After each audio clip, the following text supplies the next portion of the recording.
السلام علیکم ورحمۃ اللہ وبرکاتہ۔ الحمد للہ وکفا وسلام علی عبادہ الذین اصطفى نحمده ونستعینه ونستغفره ونؤمن به ونتوکل علیہ ونشهد ان لا الہ الا اللہ ونشهد ان محمدا عبده ورسوله وصلی اللہ تعالی علیہ وعلی آلہ واصحابہ اجمعین۔ رب اشرح لی صدری ویسر لی امری واحلل عقدۃ من لسانی یفقهوا قولی۔ اللہم ارنا الحق حقا وارزقنا اتباعہ وارنا الباطل باطلا وارزقنا اجتنابہ۔ اما بعد فاعوذ باللہ من الشیطان الرجیم، بسم اللہ الرحمن الرحیم۔ سورۃ والضحیٰ۔ والضحیٰ واللیل اذا سجا ما ودعک ربک وما قلی۔ اے پیغمبر قسم ہے چڑھتے دن کی روشنی کی۔ ضحیٰ وہ ٹائم ہے جب سورج نکلنے کے بعد، مکمل سورج نکل جاتا ہے تو اس کے بعد جو روشنی مکمل ہو جاتی ہے، چڑھتا سورج جسے کہتے ہیں، تو جب دن چڑھ جاتا ہے اس کی روشنی کی قسم، اور رات کی جب اس کا اندھیرا چھا جائے۔ ما ودعک ربک وما قلی، تمہارے رب نے نہ تمہیں چھوڑا ہے اور نہ ناراض ہوا ہے۔ وللآخرۃ خیر لک من الاولی، اور یقیناً آخرت آگے آنے والی زندگی آپ کی پہلی زندگی سے زیادہ اچھی ہے۔ وَلَسَوْفَ يُؤْتِيكَ رَبُّكَ فَتَرْضَىٰ، اور ان قریب آپ کا رب آپ کو اتنا عطا کرے گا کہ آپ خوش ہو جائیں گے۔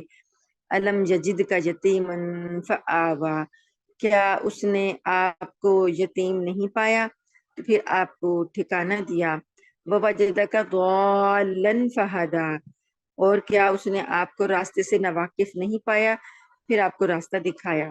وَوَجَدَكَ عَائِلًا فَأَغْنَىٰ، اور اس نے آپ کو نادار پایا تو غنی کر دیا۔ فَأَمَّا الْيَتِيمَ فَلَا تَقْهَرْ، بس آپ یتیم کو مت چڑکیے۔ وَأَمَّا السَّائِلَ فَلَا تَنْهَرْ، اور سوال کرنے والوں کو مت جھڑکیے۔ وَأَمَّا بِنِعْمَةِ رَبِّكَ فَحَدِّثْ، اور جو آپ کی نعمت ہے آپ کے رب کی آپ کے اوپر، اس کو بیان کیجیے۔ نبوت کے شروع میں نبی کریم صلی اللہ علیہ وآلہ وسلم پر کچھ دن ایسے بھی آئے تھے کہ کچھ عرصہ وہی جو تھی وہ رکی رہی اور نہیں آئی۔ تو یہ جو ابو لہب تھا آپ کا سگا چچا تھا، لیکن دشمنی میں سب سے آگے بڑھا ہوا تھا، یہ اور اس کی بیوی ام جمیل اس کا نام تھا۔ تو اس نے تانا دیا، ابو لہب کی بیوی نے تانا دیا کہ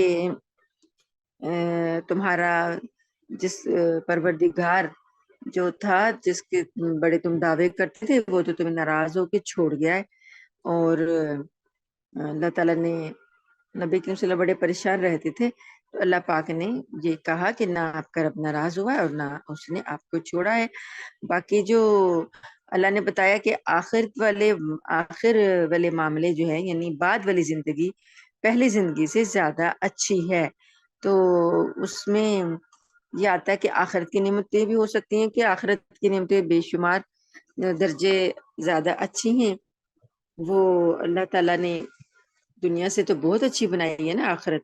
تو دوسرا یہ مطلب بھی ہو سکتا ہے کہ نبی کریم صلی اللہ علیہ وسلم کی زندگی کا ہر آنے والا جو دور ہے وہ پہلی زندگی کے مقابلے میں زیادہ ترقی والا ہوگا۔ اور مطلب جیسے پہلے شروع میں مکہ میں آپ لوگوں کو تکالیف کا سامنا تھا، آگے آگے وقت کے ساتھ ساتھ مدینہ میں اللہ پاک نے آپ کو ساری وہ تکالیف آپ کی دور کر دی اور ایک آزاد ریاست کا سربراہ بنایا۔ اسی طریقے سے دشمنوں کی تکلیفیں دور کر کے اللہ نے آپ کو فتوحات عطا کی۔ تو پھر اللہ پاک نے جو حالات بتائے کہ آپ یتیم تھے، تو آپ صلی اللہ علیہ وآلہ وسلم کے والد آپ کی پیدائش سے پہلے ہی انتقال کر گئے تھے، والدہ کا بھی انتقال بڑی کم عمری میں ہو گیا تھا۔ تو اللہ تعالیٰ نے آپ کے دادا اور آپ کے چچا کے دل میں ایسی محبت ڈال دی کہ انہوں نے آپ کو اپنی اولاد سے بھی بڑھ کر عزیز رکھا اور پالا۔ تو اس کے بعد اللہ کہتے ہیں کہ ہم نے آپ کو آپ یتیم تھے تو ہم نے آپ کو ٹھکانہ دیا، نہیں آپ کو جو گھر دیا ابو طالب کا، تو اس میں ٹھکانہ جو آپ کو ملا وہ بڑا مضبوط سہارا تھا، اور آپ کو بڑی محبت اور شفقت سے انہوں نے پالا، اپنی اولاد سے بڑھ کے چاہا۔ تو یہ اللہ کی ایک عنایت ہے۔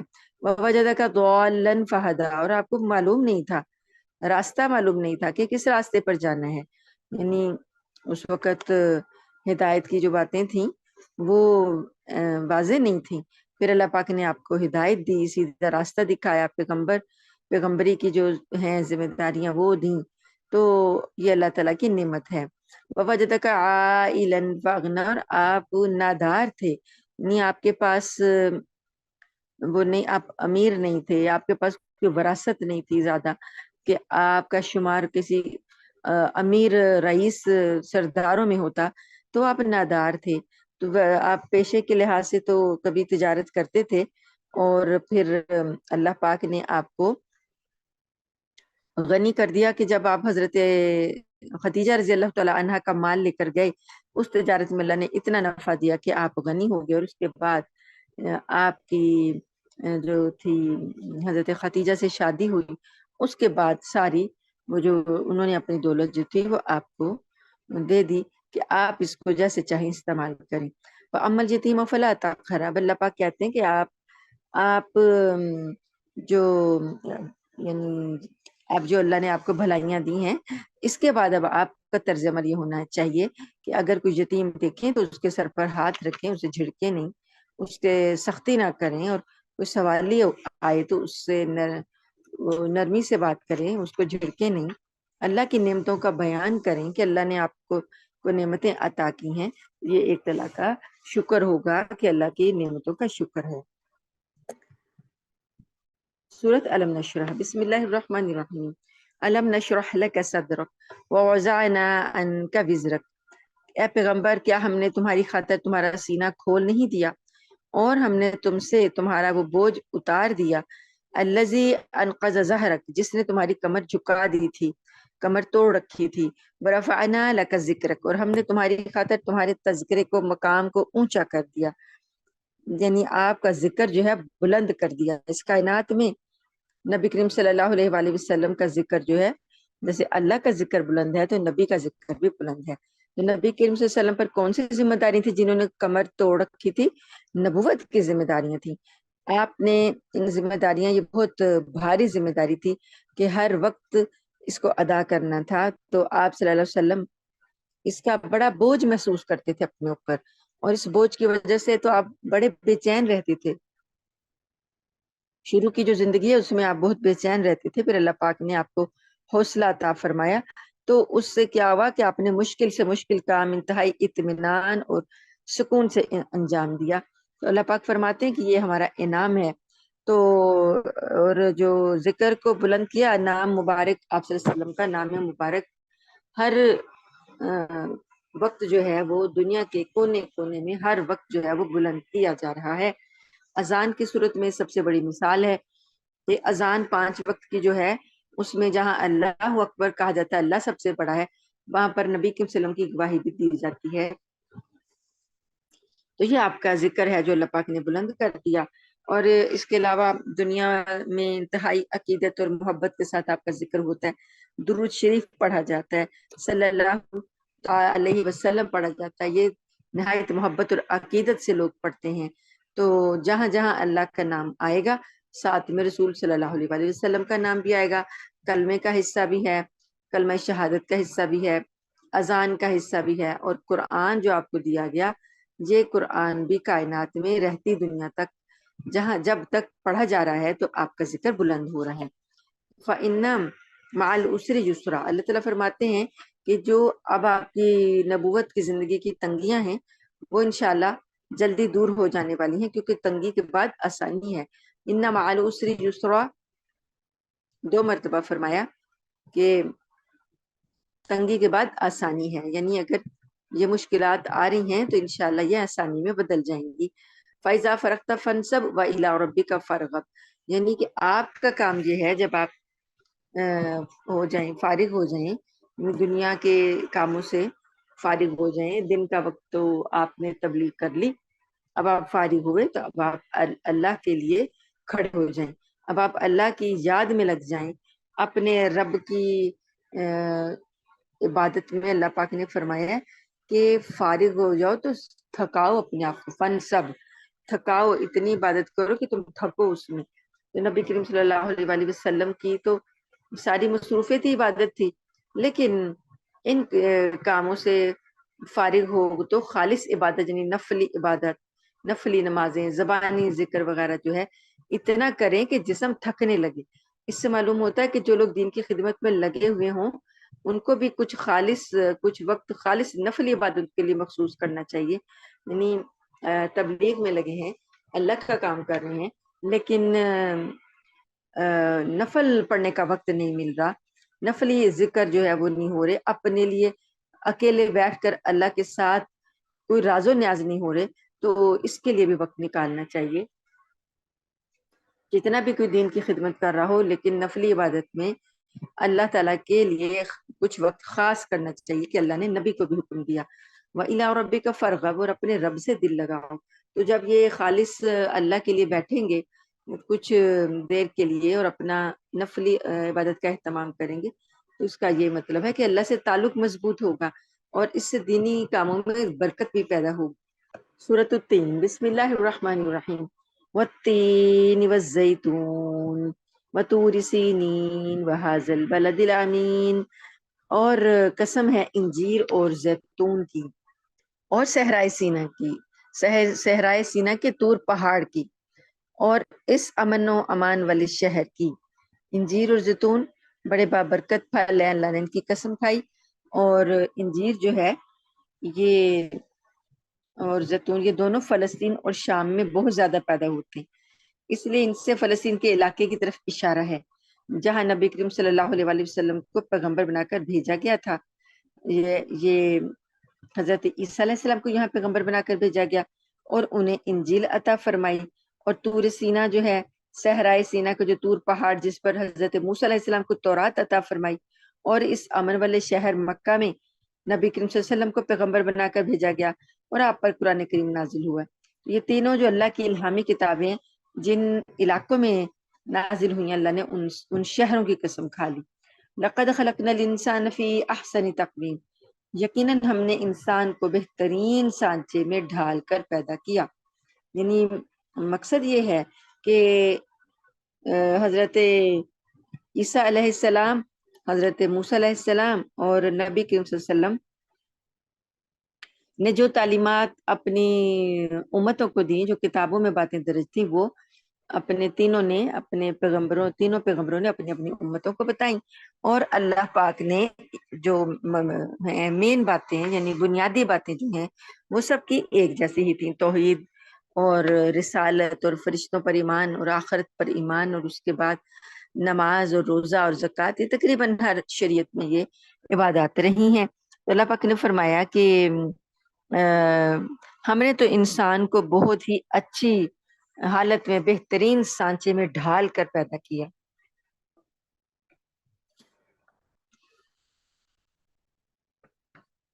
انسان کی جو تخلیق ہے اس پر انسان غور کر لے کہ اللہ نے کتنا بہترین سانچہ اس کو عطا کیا، کتنا اس کو توازن کے ساتھ اس کو آزاد دیے. اس کا جسم جو ہے وہ کتنا متوازن ہے، اس کو اندر کوئی بے اعتدالی نہیں ہے یا غیر متوازن کوئی چیز نہیں ہے.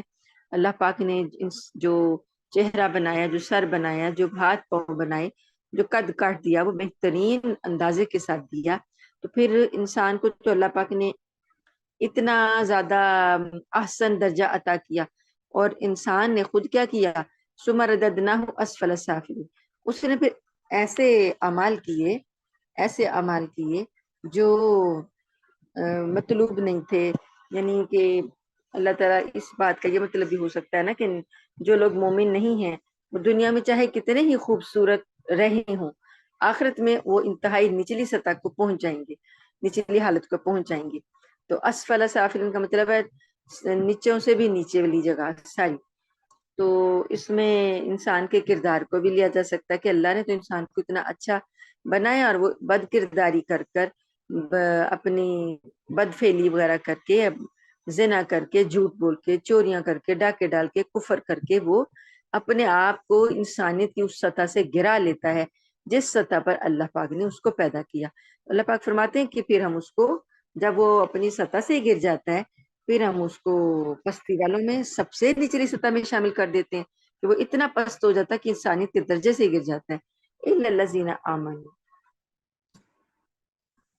سوائے ان لوگوں کے جو ایمان لائے اور انہوں نے نیک عوامل الصالحات اور نیک اعمال کیے، فلہم اجر غیر ممنون، تو ایسے لوگ جن ان کے لیے اجر بہت بڑا ہے، یہ دو کام کرنے والے ایمان لائیں اور ساتھ میں نیک عمل کریں۔ فما یکذبک بعد بالدین، پس آپ کو کہا جا رہا ہے کہ انسان کو کہا جا رہا ہے کہ اے انسان، تجھے پھر کیا چیز روز جزا کو جھٹلانے پر آمادہ کرتی ہے؟ کیا چیز ہے کہ تو کس بات پہ اب روز جزا کو جھٹلائے گا؟ الیس اللہ باحکم الحاکمین، کیا اللہ سارے حکمرانوں سے بڑھ کر حکمران نہیں ہے؟ یعنی کہ ابھی بھی یقین نہیں آیا تجھے کہ اللہ سب سے بڑھ کر بڑا حکمران ہے؟ تو یہ انسان کو یاد کرایا جا رہا ہے۔ ابو داؤد اور ترمذی کی ایک حدیث سے معلوم ہوتا ہے کہ جب یہ آیت پڑھے نا کہ الیس اللہ باحکم الحاکمین، تو یہ مستحب ہے۔ اللہ پوچھ رہے نا کہ اللہ تمام حاکموں سے بڑھ کر حاکم نہیں ہے، تو ہم کہیں گے کیوں نہیں، میں اس بات کی گواہی دیتا ہوں کہ اللہ تعالیٰ سارے حکمرانوں سے بڑھ کر حکمران ہے۔ تو یہ مستحب ہے کہ انسان ایسا جملہ بولے کہ سوال ہے نا، سوال پہ بات ختم ہو رہی ہے تو اس کا جواب ہم پر بنتا ہے۔ بلا وانا علی ذالک من الشاہدین، کیوں نہیں، میں اس بات پر گواہ ہوں کہ اللہ تعالیٰ تمام حاکموں سے بڑھ کر حاکم ہے۔ سورۃ العلق، بسم اللہ الرحمن الرحیم۔ اقرأ بسم ربک الذی خلق، پڑھو اپنے پروردگار کا نام لے کر جس نے سب کچھ پیدا کیا۔ خلق الانسان من علق، اس نے انسان کو جمع و خون سے پیدا کیا۔ اقرأ وربک الاکرم، پڑھو اور تمہارا پروردگار سب سے زیادہ کرم فرمانے والا ہے۔ الذی علم بالقلم، جس نے قلم کے ذریعے انسان کو تعلیم دی۔ علم الانسان ما لم یعلم، انسان کو وہ کچھ سکھایا جو وہ نہیں جانتا تھا۔ یہ تو پہلی 5 آیات جو ہیں یہ تو اس وقت نازل ہوئی تھی غار حرا میں، جب پہلی وحی جبرائیل علیہ السلام آپ پر لے کر آئے آپ کے پاس، تو یہ پہلی آیات آپ کو یاد کرا کر گئے۔ تو وہ کوئی آپ کو پڑھنے کا حکم دے رہے تھے، یعنی کہ جیسے کسی کو لکھی ہوئی چیز اس کے آگے رکھی جائے اور اسے کہا جائے کہ لو اس کو پڑھو، تو اس طرح سے جبرائیل علیہ السلام نے نبی کریم صلی اللہ علیہ وسلم پر کے پاس جب آئے پہلی مرتبہ، تو آپ غار حرا میں تھے، تو انہوں نے آپ کو آ کر آپ کے سینے کو دبوچ لیا، یعنی بہت زور سے دبایا اور آپ سے کہا کہ پڑھو۔ اقرا، آپ نے فرمایا کہ میں تو پڑھا ہوا نہیں ہوں، پھر اس نے دوبارہ سینے میں لگا کر بھینچا اور کہا پڑھو، آپ نے پھر دوبارہ وہی جواب دیا۔ تیسری مرتبہ پھر جب اس نے بھینچا تو آپ کی زبان سے یہ آیتیں پھر جاری ہو گئیں۔ تو یہ ہے کہ اللہ پاک کا تعلیم دینے کا طریقہ جو ہے وہ یہ کہ اللہ پاک نے نبی کریم صلی اللہ علیہ وآلہ وسلم کو سب سے زیادہ بڑا، اپنے زمانے میں سب سے زیادہ بڑے عالم، شریعت کے عالم اور اللہ تعالیٰ کی توحید کے لمبردار، جنت اور دوزخ کے بارے میں بتانے والے، غیب کی باتیں بتانے والے، تو اتنی اللہ نے آپ کو جو علوم سکھا دیے، تو وہ اگرچہ کہ آپ دنیاوی لحاظ سے ان پڑھ تھے، دنیا کے کسی مدرسے میں کسی اسکول میں آپ نے نہیں تعلیم حاصل کی تھی، لیکن اللہ جیسے چاہتا ہے اپنے علم کے خزانے جو ہے وہ کسی بھی حالت میں لوٹا دیتا ہے۔ ایک ان پڑھ شخص جو کہ کبھی اسکول نہیں گیا اس کو بتا دیتا ہے۔ کوئی بھی طریقہ اللہ تعالیٰ اختیار کر لیں تعلیم کے لیے، تو اللہ کے لیے کچھ بھی مشکل نہیں ہے۔ تو اللہ تعالیٰ فرماتے ہیں کہ کلا ان الانسان لیطغی، کہ حقیقت تو یہ ہے کہ انسان کھلی سرکشی کر رہا ہے، اور رآہ استغنا، کیونکہ اس نے اپنے آپ کو بے نیاز سمجھ لیا ہے۔ کہ انسان، یہ جو آیتیں ہیں نا یہ والی، یہ اس غار حرا کے واقعے کے بعد نازل ہوئی، یہ ان کا تعلق جو ہے پہلی آیتوں سے ہٹا ہوا اس وجہ سے کہ وہاں موضوع اور ہے، وہ پڑھنے کی بات ہو رہی ہے۔ یہاں پر اللہ تعالیٰ انسان کے وہ جو دوسرے پہلو تھے جو دشمن آپ کے ساتھ اختیار کیے ہوئے تھے رویہ، اس کا ذکر اللہ تعالیٰ کر رہے ہیں۔ تو اللہ تعالیٰ یہ آیتیں اس لیے کافی بعد میں نازل ہوئی ہیں۔ اللہ تعالیٰ فرماتے ہیں کہ انسان تو کھلی سرکشی کر رہا ہے، اور استغنا، کیونکہ اس نے اپنے آپ کو بے نیاز سمجھ لیا ہے۔ ان الی ربک الرجعی، اور بے شک تمہارے رب کی طرف ہی اس کو لوٹ کر آنا ہے۔ ارایت الذی ینہا، کیا تم نے دیکھا ایسے شخص کو جو منع کرتا ہے، عبدن اذا صلی، ایک بندے کو جب وہ نماز پڑھ رہا ہو تو اسے وہ منع کرتا ہے۔ ارایت ان کان علی الہدی، بھلا دیکھو تو کہ اگر وہ ہدایت پر ہو، او امر بالتقوی، اور اس نے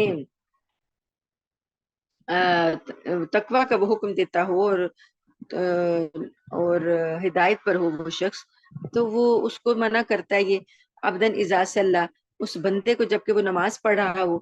ارایت ان کان علی الہدی او امر بالتقوی ارایت ان کذب وتولی، بھلا دیکھو تو اگر اس نے جھٹلایا اور منہ موڑ لیا۔ الم یعلم بان اللہ یری، تو کیا وہ نہیں جانتا کہ بے شک اللہ دیکھ رہا ہے؟ کلا، ہرگز نہیں، لئن لم ینتہی لنسفعا بالناصیہ، اگر وہ باز نہ آیا تو ہم اسے پیشانی کے بالوں سے پکڑ کر گھسیٹیں گے۔ ناصیۃ کاذبۃ خاطیہ، ایسی پیشانی جو کہ جھوٹی اور گناہگار ہے۔ فلیدع نادیہ، بس اسے چاہیے کہ اپنا قبیلہ بلا لے۔ سند الزبانیہ، ہم اب وہ اپنی مجلس والوں کو بلا لے، ہم بھی دوزخ کے فرشتوں کو بلا لیں گے۔ کلا، ہرگز نہیں، لا تطعہ واسجد واقترب، تم ان کی اطاعت نہ کرو اور سجدہ کرو اور اللہ سے قریب ہو جاؤ۔ یہ جو تھا نا ابو جہل، یہ نبی کریم صلی اللہ علیہ وآلہ وسلم کو شروع میں نماز سے روکتا تھا۔ تو ایک دفعہ اس نے آپ کو روکا تو آپ صلی اللہ علیہ وسلم نے اسے جھڑک دیا۔ ابو جہل کہنے لگا کہ مکہ میں میری مجلس میں بڑا مجمع ہوتا ہے اور سارا مجمع میرے ساتھ ہے، تو میں اس کو بلاؤں گا۔ آپ صلی اللہ علیہ وآلہ وسلم نے، اللہ پاک نے اعلان فرمایا جواب میں کہ اگر وہ آپ صلی اللہ علیہ وآلہ وسلم کو تکلیف پہنچانے کے لیے اپنی مجلس والوں کو بلائے گا تو ہم دوزخ کے فرشتوں کو بلا لیں گے۔ چنانچہ بعض روایتوں میں ہے کہ ابو جہل آپ کو تکلیف پہنچانے کے لیے بڑھا تو تھا لیکن پھر رک گیا، ورنہ فرشتے اس کی بوٹیاں نوچ ڈالتے۔ یہ ہم نے پڑھا تھا سیرت کی کتاب میں واقعہ کہ ایک بیٹھے ہوئے تھے سارے، اور ابو جہل کہتا ہے کہ میں، یہ سردار بیٹھے ہوئے تھے تو ایک دوسرے کو چیلنج کر رہے تھے کہ کون ہے جو نا محمد صلی اللہ علیہ وسلم کو جا کر تکلیف پہنچائے، آپ کو جا کر بدزبانی کرے یا آپ کو برا سلوک کرے۔ تو ابو جہل اٹھا تھا اور کہنے لگا کہ میں جاتا ہوں۔ تو وہ آگے بڑھا تو نبی کریم صلی اللہ علیہ وسلم کے جب قریب گیا تو ایسے بھاگا جیسے کسی چیز سے وہ اپنا بچاؤ کر رہا ہو، اور واپس پلٹا۔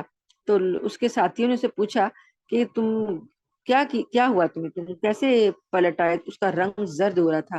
تو اس نے کہا کہ میں نے دیکھا کہ آگے دو آگ کی خندق ہے، اور دو جو ہیں خوفناک شکل والے، خوفناک آنکھوں والے جو ہیں دو لوگ نیزے اٹھائے میری طرف بڑھ رہے ہیں، اگر میں ان کی طرف ذرا سا بھی بڑھتا تو میری بوٹیاں نوچ لیتے۔ تو اللہ پاک نے یہ بتایا کہ ہم، اگر وہ اپنے جتھے کی بات کرتا ہے کہ میں جتھا لے آؤں گا، میرے پاس جمعیت ہے، تو اللہ پاک فرماتے ہیں کہ اسے چاہیے کہ وہ بلا لے اپنے جتھے کو۔ سند الزبان، یا ہم دوزخ کے فرشتوں کو بلا لیں گے۔ کلا، ہرگز نہیں، لا تطع واسجد واقترب، آپ اس کی اطاعت نہ کیجیے اور سجدہ کریں اور اس سے اللہ سے قریب ہو جائیں۔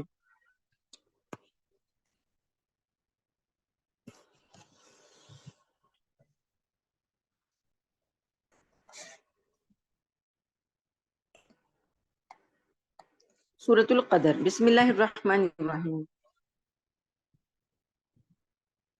انا انزلناه فی لیلۃ القدر، بے شک ہم نے اس قرآن کو لیلۃ القدر میں نازل کیا، شب قدر۔ وما ادراک ما لیلۃ القدر، اور آپ کو کیا معلوم کہ شب قدر کیا ہے؟ لیلۃ القدر خیر من الف شہر، لیلۃ القدر بہتر ہے 1000 مہینوں سے۔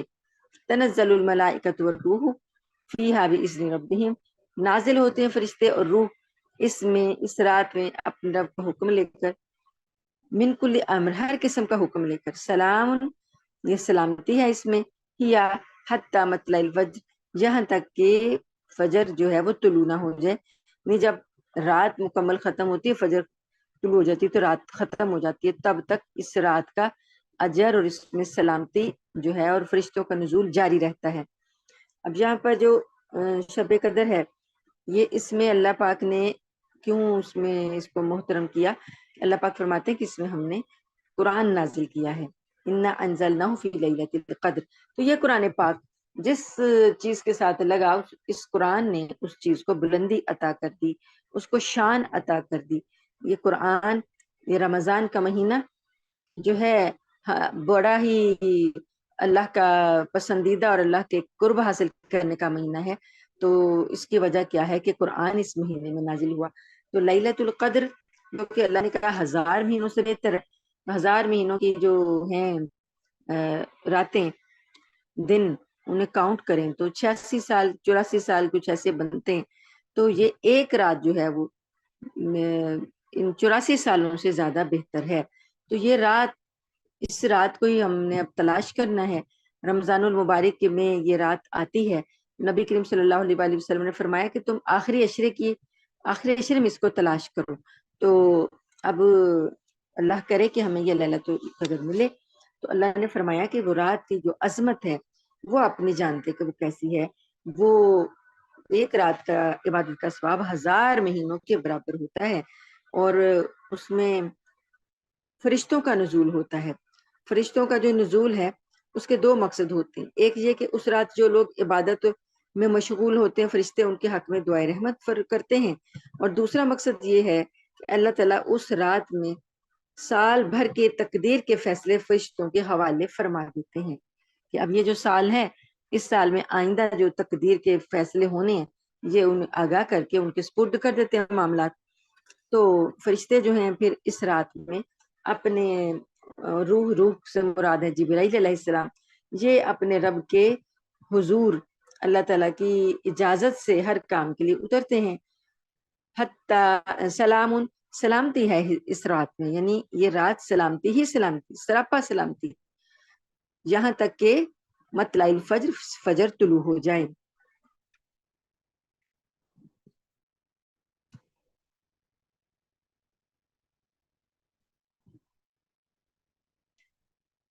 نبی کریم صلی اللہ علیہ وآلہ وسلم کے نے ایک دفعہ اپنی محفل میں، اپنی مجلس میں پچھلی قوموں کا ذکر کیا کہ پچھلی قوموں میں اتنے عبادت گزار تھے، کوئی 100 سال عبادت کر رہا ہے، کوئی 70 سال کر رہا ہے، اور ایک حضرت شمعون ہیں، انہوں نے تو 500 سال جہاد میں گزار دیے۔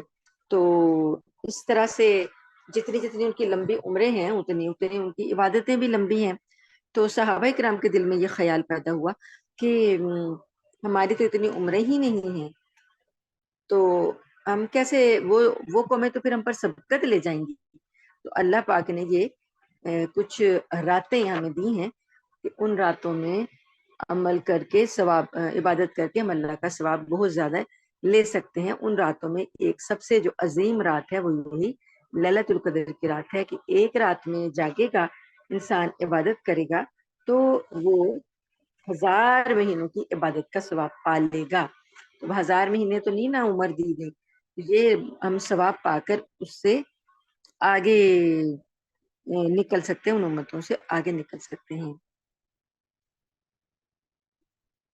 تو جو اللہ تعالیٰ فرماتے ہیں کہ اس رات میں فرشتے جو نازل ہوتے ہیں جبرائیل علیہ السلام کے ساتھ، جبرائیل علیہ السلام ان کے سردار ہیں۔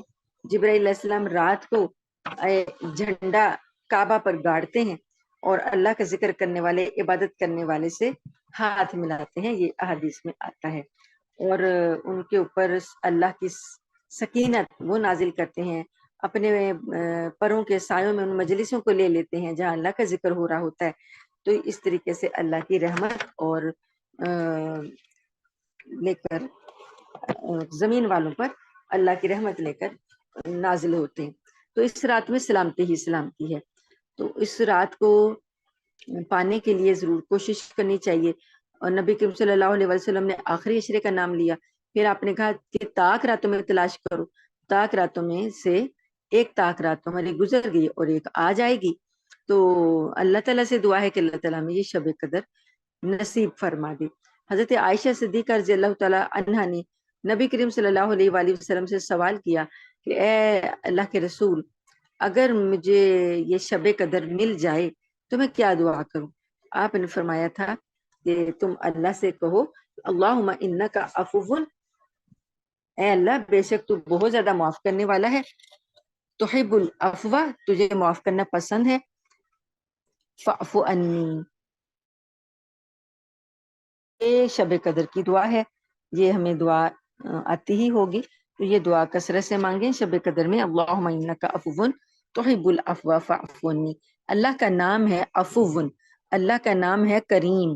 تو اللہ کے ناموں کا حوالہ دے کر جب دعا کی جاتی ہے اور وہی صفت بیان کی جاتی ہے جس صفت جو ہم چاہ رہے ہوتے ہیں. اللہ کی ہم بخشش مانگ رہے ہیں تو ہم کہتے ہیں کہ اللہ غفور ہے. اللہ کی رحمت مانگ رہے ہیں تو ہم کہتے ہیں اللہ رحمان ہے، رحیم ہے. تو یہاں پر ہم اللہ کا عفو درگزر، اللہ تعالیٰ ہم سے درگزر کر دے، اللہ تعالیٰ ہمیں معاف کر دے، اور اللہ تعالیٰ اس عظیم رات میں ہماری جو خطائیں ہیں جو ہم سے ہو چکی ہیں اب تک، اللہ تعالیٰ ان ساروں کو درگزر کر دے، معاف کر دے اور ہمیں بخش دے.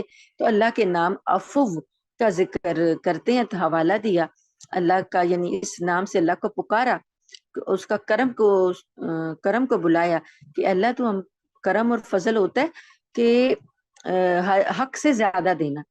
ایک تو کسی نے کام کیا تو ہم اس کا حق دے دیں، لیکن اگر ہم اس کے حق سے بڑھا کر دیں، اس کا حق نہیں تھا تب ہم اس کو دیں، تو وہ ہے کرم، وہ ہے فضل.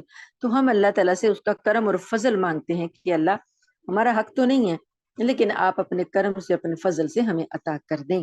تو یہ اللہ تعالیٰ سے دعا ہے کہ اللہ تعالیٰ ہمیں یہ شب قدر عطا کرے. شب قدر کا رتبہ جو ہے وہ قرآن کے نزول کی وجہ سے بڑھا.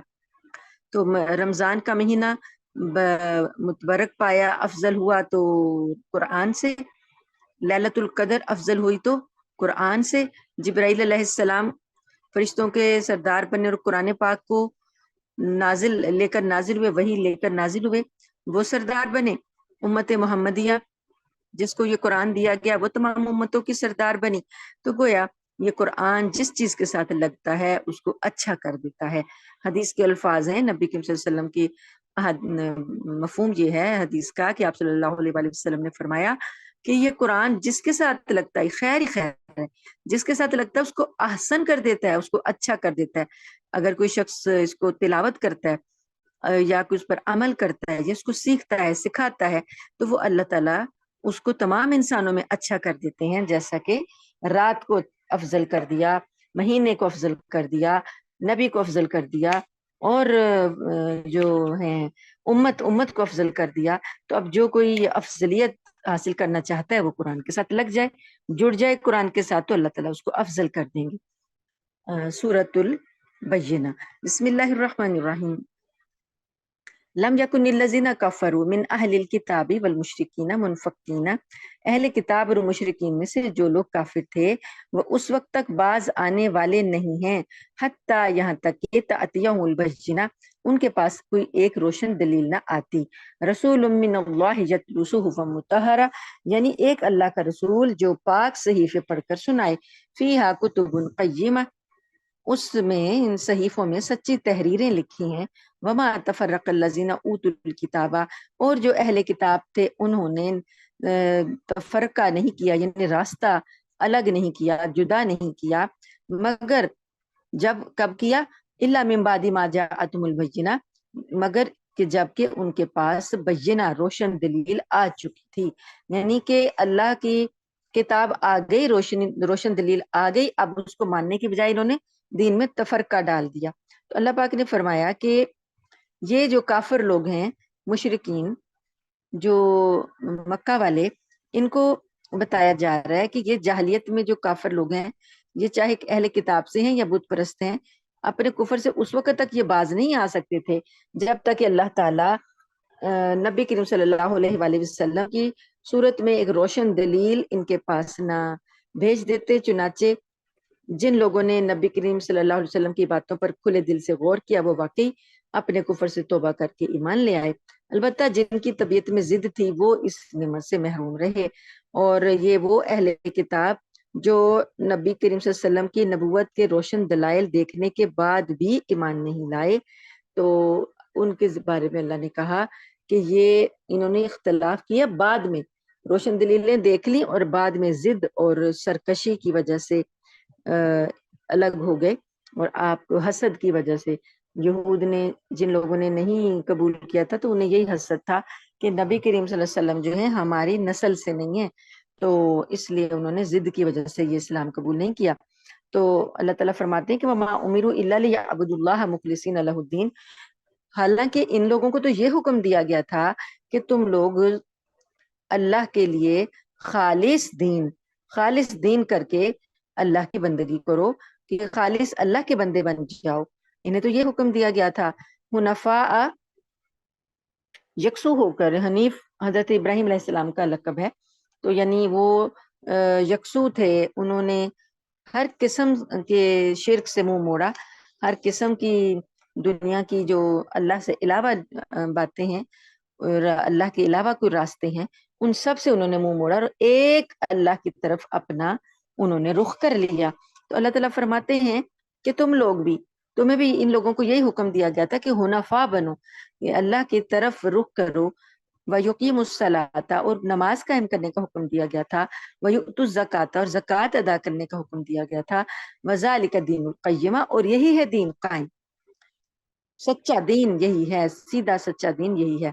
تو اللہ نے صاف سیدھی باتیں بتا دی، اہل کتاب ہوں یا مشرکین مکہ ہوں یا جو بھی ایمان لانے کے بعد مومن بنے، ان سب کے لیے یہ ضروری ہے، یہی ہے سچا دین۔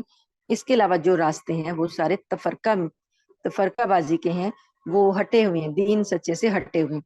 ان الذین کفروا من اہل الکتاب والمشرکین فی نار جہنم خالدین فیہا، بے شک وہ لوگ جنہوں نے کفر کیا، کافر ہوئے، جو خواہ وہ اہل کتاب سے ہیں خواہ وہ مشرکین میں سے ہیں، وہ اب کافر ہوئے تو ان کے کفر کی وجہ سے انہیں نارے جہنم کی آگ میں ڈالا جائے گا اور وہ اس میں ہمیشہ رہیں گے۔ اولئک هم شر البریہ، یہ بدترین لوگ ہیں مخلوق میں، یہ بدترین مخلوق ہے جو کفر اختیار کرتی ہے۔ ان الذین آمنوا وعملوا الصالحات، بے شک وہ لوگ جنہوں نے جو ایمان لائے اور جنہوں نے نیک اعمال کیے، اولئک ہم خیر البریہ، یہ ہیں سب سے بہترین مخلوق میں سب سے بہتر لوگ جو ہیں، یہ ہیں جو ایمان لائے اور نیک اعمال کیے۔ تو اللہم اجعلنا منہم، اللہ تعالیٰ ہمیں ان میں شامل فرمائے۔ جزاؤہم عند ربہم، ان کا بدلہ، ان کی نیکیوں کا بدلہ ان کے رب کے پاس ہے۔ جنات عدن، باغات ہیں ہمیشہ رہنے والے، جنت عدن ہمیشہ سدا بہار، ان باغات کو کبھی خزاں نہیں آئے گی، تو اس لیے انہیں عدن کہا گیا، ہمیشہ قائم رہنے والے۔ ان کے نیچے نہریں بہتی ہیں اور ہمیشہ لوگ رہیں گے اس میں، جن کو وہ مقام ملے گا وہ ہمیشہ اس میں رہیں گے۔ رضی اللہ عنہم ورضوا عنہ، اللہ ان سے راضی ہوا اور وہ اللہ سے راضی ہوئے۔ ذالک لمن خشی ربہ، یہ بات اس کے لیے ہے، یہ سب کچھ ہی اللہ کی رضا، اللہ کی جنتیں، اللہ کے انعام، اللہ کی رضا کس کے لیے ہے؟ جو اپنے رب سے ڈرا، اپنے رب کا خوف دل میں رکھا، اس کو یہ اللہ کی رضا حاصل ہوگی۔ اللہم اجعلنا منہم، اللہم انا نسألک رضاک والجنہ ونعوذ بک من سخطک وغضبک والنار، آمین۔ سورۃ الزلزال، بسم اللہ الرحمن الرحیم۔ اذا زلزلت الارض زلزالہا، جب زمین اپنے بھونچال سے جھنجھوڑ دی جائے گی۔ وَأَخْرَجَتِ الْأَرْضُ أَثْقَالَهَا، اور زمین اپنے بوجھ اب باہر نکال پھینک دے گی، جو کچھ بھی اس نے اٹھایا ہوا زمین نے، اب جو بھی اس کے اندر دفن ہے سب چیزیں باہر نکال کر پھینک دے گی۔ وَقَالَ الْإِنسَانُ مَا لَهَا، انسان دیکھے گا کہ یہ زلزلے آ رہی ہیں اور ہر چیز ابل کے باہر گر رہی ہے، تو حیران ہوگا، کہے گا یہ کیا ہوا، اس کو زمین کو کیا ہو گیا۔ یومئذ تحدث اخبارہا، اس دن زمین خبریں بھی بتا دے گی، اپنی ساری خبریں بتا دے گی۔ بِأَنَّ رَبَّكَ أَوْحَىٰ لَهَا، کیونکہ اس کے رب نے اسے حکم دیا ہوگا۔ تو اللہ تعالیٰ نے جو بھی مردے دفن ہیں زمین سے جب وہ باہر آ جائیں گے، اور خزانے جتنے ہیں وہ بھی نکل آئیں گے باہر، معدنیات اور سونے چاندی جو خزانے دفن ہیں وہ سب باہر نکل آئیں گے۔ اور نبی کریم صلی اللہ علیہ وسلم نے فرمایا کہ زمین جو ہے وہ گواہی دے گی، اللہ کے حضور بتائے گی یہ بندہ جو ہے یہ میرے اوپر، میری پشت پر کیا کیا کام کرتا تھا، گناہ کیا کیا کر کے لایا ہے۔ تو اس میں وہ زمین نے سارا کچھ بتا دینا۔ اللہ نے جو ہمارے ساتھ CID لگائی ہے، اس میں تو 2 کرامن کاتبین، 2 فرشتے ہیں جو ہمارے اعمال لکھ رہے ہیں، 2 حفاظتی فرشتے ہیں جو ہر وقت ہمارے ساتھ لگے ہیں، اور ہمارے اپنے اعضاء ہیں جو گواہی دیں گے، اور یہ زمین بھی گواہی دے گی جس زمین پر جو کام کیا جاتا تھا۔ تو نبی کریم صلی اللہ علیہ وسلم کا فرمان ہے کہ جب جس کسی نے مال کی خاطر کسی کو قتل کیا ہوگا، یا جس نے مال و دولت کی خاطر رشتہ داریاں توڑی ہوں گی، یا مال کی خاطر چوری کی ہوگی، وہ اس مال کو بھی دیکھ لے گا اور کہے گا کہ یہ ہے وہ مال جس کی وجہ سے میں نے گناہ کیے تھے۔ پھر کوئی بھی اس سونے چاندی کی طرف توجہ نہیں دے گا جو زمین نکال کر پھینکے گی۔ تو یوم الدین یصدر الناس اشتاتا، اس دن آپ دیکھیں گے لوگوں کو کہ وہ مختلف ٹولیوں میں بٹے ہیں، اور لیروا اعمالہم، ان کو واپس لایا جا رہا ہے تاکہ ان کو ان کے اعمال دکھا دیے جائیں۔ فمن یعمل مثقال ذرۃ خیرا یرہ، بس جس نے ذرہ برابر بھی کوئی اچھائی کی ہوگی تو وہ اس کو دیکھ لے گا۔ ومن یعمل مثقال ذرۃ شرا یرہ، اور جس نے ذرہ برابر کوئی برائی کی ہوگی وہ اس کو دیکھ لے گا۔ تو یہ چیز دیکھیں کہ ذرہ برابر بھی، اس لیے ہمیں اپنے اعمال کے بارے میں محتاط رہنا چاہیے کہ اگر نیکی کی ہے تو اللہ تعالیٰ کے پاس محفوظ ہے، اگر ذرہ برابر بھی برائی کی ہے تو وہ بھی اللہ کے پاس محفوظ ہے، اور اللہ پاک وہ بندے کو دکھا دیں گے، حق تلفی نہیں کریں گے۔ اگر کسی کو سزا دی جائے گی تو اس کی حق تلفی نہیں ہوگی، اسے دکھایا جائے گا کہ یہ تمہارے اعمال ہیں۔ سورۃ العادیات، بسم اللہ الرحمن الرحیم۔ والعادیات ضبحا فالموریات قدحا فالمغیرات صبحا، قسم ہے ان گھوڑوں کی جو ہانپ ہانپ کر دوڑتے ہیں، پھر ان کی جو اپنی ٹاپوں سے چنگاریاں اڑاتے ہیں، پھر صبح کے وقت یلغار کرتے ہیں، فَأَثَرْنَ بِهِ نَقْعًا، پھر اس موقع پر غبار اڑاتے ہیں، پھر اسی وقت کسی جمگٹے کے بیچوں بیچ جا گھستے ہیں۔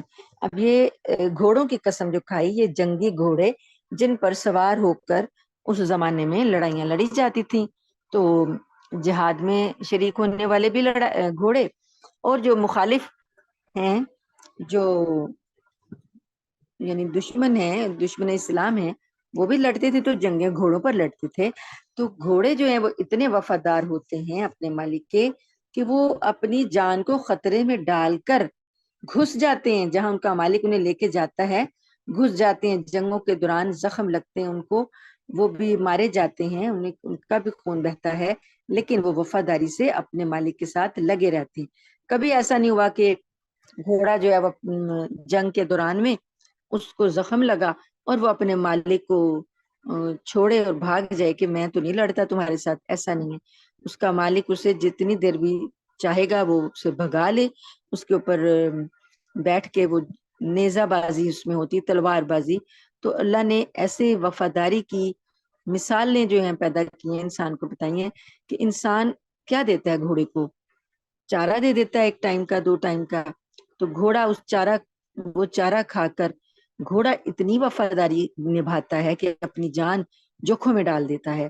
تو انسان، اللہ پاک کہتے ہیں کہ وہ انسان جو اللہ نے جس کو احسن تقویم پر پیدا کیا اور جس کو دنیا جہان کی نعمتیں اس کے آگے مسخر کر دی اور اس کو اللہ پاک نے کیا کچھ نہیں عطا کر دیا، تو وہ انسان کیسا ہے؟ ان الانسان لربہ لکنود، انسان تو اپنے پروردگار کا بڑا ناشکرا ہے۔ گھوڑے کو دیکھو، گھوڑا کتنا وفادار ہے، حالانکہ تم نے اس کو پیدا نہیں کیا، گھوڑے کو پیدا کرنے والا تو اللہ ہے، تم تو صرف اس کو پال رہے ہو یا کہ چارہ کھلا رہے ہو، اور تم نے اس پر کیا احسان کیا؟ وہ اپنی جان جو ہے وہ تمہارے ساتھ قربان کر دیتا ہے، لیکن انسان کا کیا حال ہے کہ وہ تو اپنے رب کا بڑا ناشکرا ہے. وَإِنَّهُ عَلَىٰ ذَلِكَ لَشَهِيدٌ، اور وہ خود اس بات کا گواہ ہے، اسے معلوم ہے، اپنے اس کا طرز عمل جو ہے وہ گواہی دے رہا ہے. وَإِنَّهُ لِحُبِّ الْخَيْرِ لَشَدِيدٌ، اور حقیقت یہ ہے کہ مال کی محبت میں وہ بڑھ گیا، مال کی محبت اس کے دل میں اتنی زیادہ آ گئی کہ وہ اپنے رب کو بھول گیا.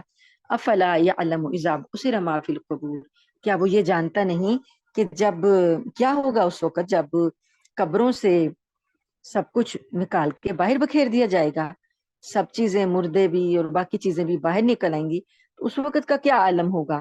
انسان اس بات کو بھول گیا ہے، اسے اس بات سے سبق لینا چاہیے کہ اس وقت کیا انجام ہوگا اس کا. وحصل ما فی الصدور، اور سینوں میں بھی جو کچھ ہے وہ بھی ظاہر کر دیا جائے گا. راز انسان کے سینے میں کیا ہے، محبتیں ہیں، دلوں مال کی محبت ہے اس کے دل میں، اور اپنے اولاد کی محبت ہے اس کے دل میں. کسی کسی جگہ پر عصبیت آ جاتی ہے، قبیلے کی محبت، وطن کی محبت، ساری محبتیں اس کے دل میں آ جاتی ہیں. لیکن اگر نہیں آتی تو اللہ کی محبت نہیں آتی. تو اللہ فرماتے ہیں کہ سینوں کے اندر بھی جو کچھ ہے اس سے بھی ظاہر کر دیا جائے گا. پتا چلے گا کہ یہ تو مال کی محبت میں اتنا آگے بڑھ گیا تھا کہ اللہ کو بھول گیا تھا. ان ربہم بہم یومئذ لخبیر، اللہ تعالیٰ اس دن، جس دن یہ ہوگا، مردے باہر نکل جائیں گے سارے اور قیامت آ جائے گی، حساب کے لیے کھڑا کیا جائے گا. اللہ فرماتے ہیں کہ اس دن تمہارا پروردگار جو ہے وہ ان لوگوں کی حالتوں سے پوری طرح باخبر ہوگا.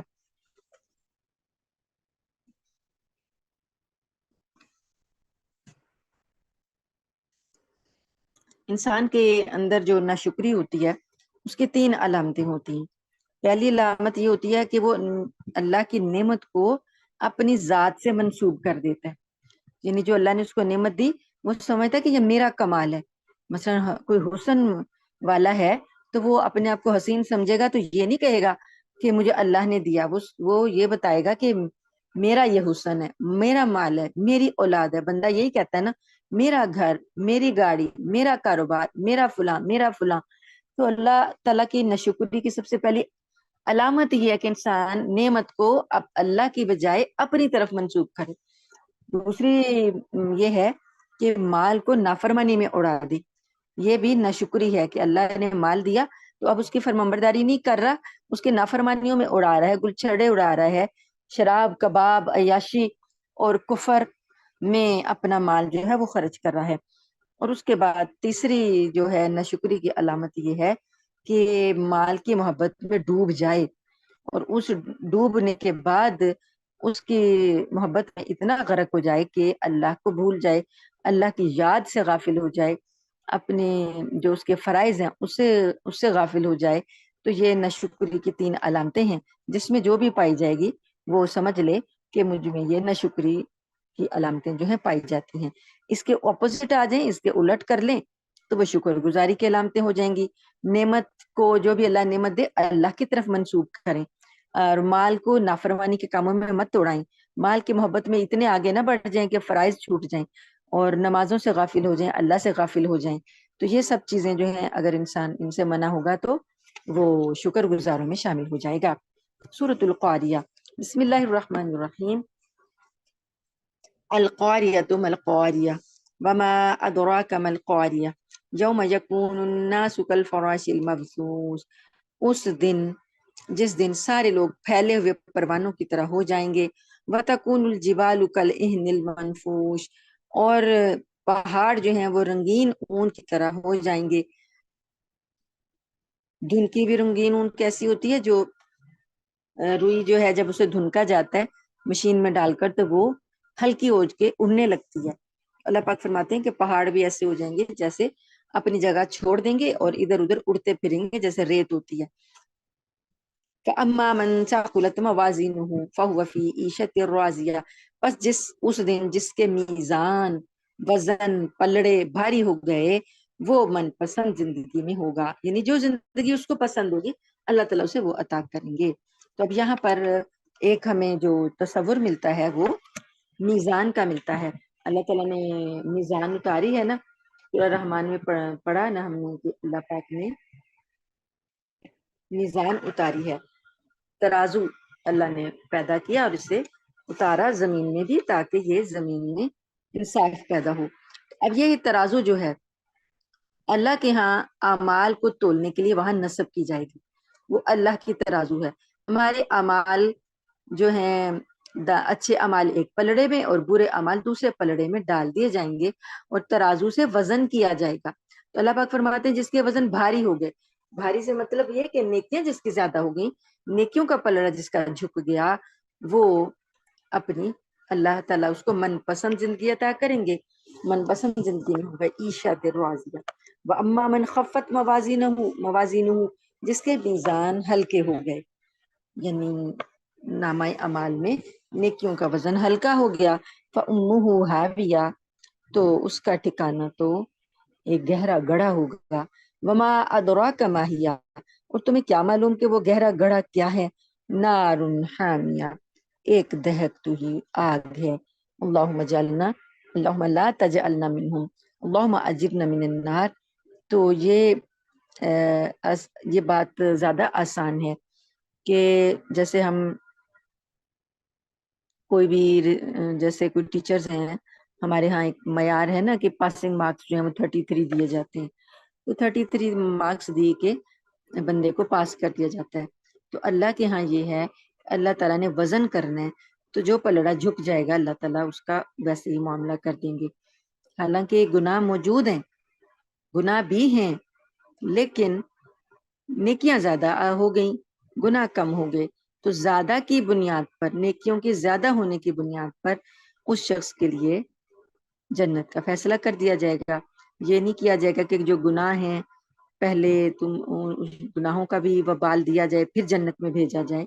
کچھ لوگوں کے ساتھ ایسا ہوگا، تو جو بہت ہی زیادہ گناہ گار ہوں گے جن کے پلڑے ہلکے ہو جائیں گے، ان کو اللہ تعالیٰ پہلے پھر گناہوں کی وجہ سے گناہوں کی سزا دے گا اگر اس کے دل میں ایمان ہے تو، اگر وہ مومن ہے تو، اگر نہیں ہے مومن پھر تو کبھی بھی جہنم سے نہیں نکالا جائے گا۔ لیکن ایمان والوں کو جنہوں نے کلمہ پڑھا ان کو کبھی نہ کبھی ان کے قصور اور خطائیں جب وہ بھگت لیں گے ان کا عذاب، تو پھر اللہ تعالیٰ انہیں جہنم سے نکال لے گا۔ اور جہنم کا جو یہاں بتایا کہ تم تو امیجن ہی نہیں کر سکتے وہ کیا ہے، بھڑکتی ہوئی آگ ہے، دہکتی ہوئی آگ ہے۔ اللہ تعالیٰ ہم سب کو اس آگ سے بچائے، آمین ثم آمین۔ سورۃ التکاثر، الہاکم التکاثر حتی زرتم المقابر، ایک دوسرے سے بڑھ چڑھ کر دنیا کا عیش حاصل کرنے کی ہوس نے تم کو غفلت میں ڈال رکھا ہے۔ تکاثر کثرت ہو، ہر چیز کی کثرت ہو، عیش پسندی کی کثرت میں ایک دوسرے سے بڑھ چڑھ کر۔ ایک تو انسان اپنے لیے مانگ رہا ہے نا، ایک ہوتا ہے کہ دوسروں کا خیال ہوتا ہے اس سے زیادہ لینا، اس سے زیادہ لینا، بڑھ چڑھ کر لینا ہے۔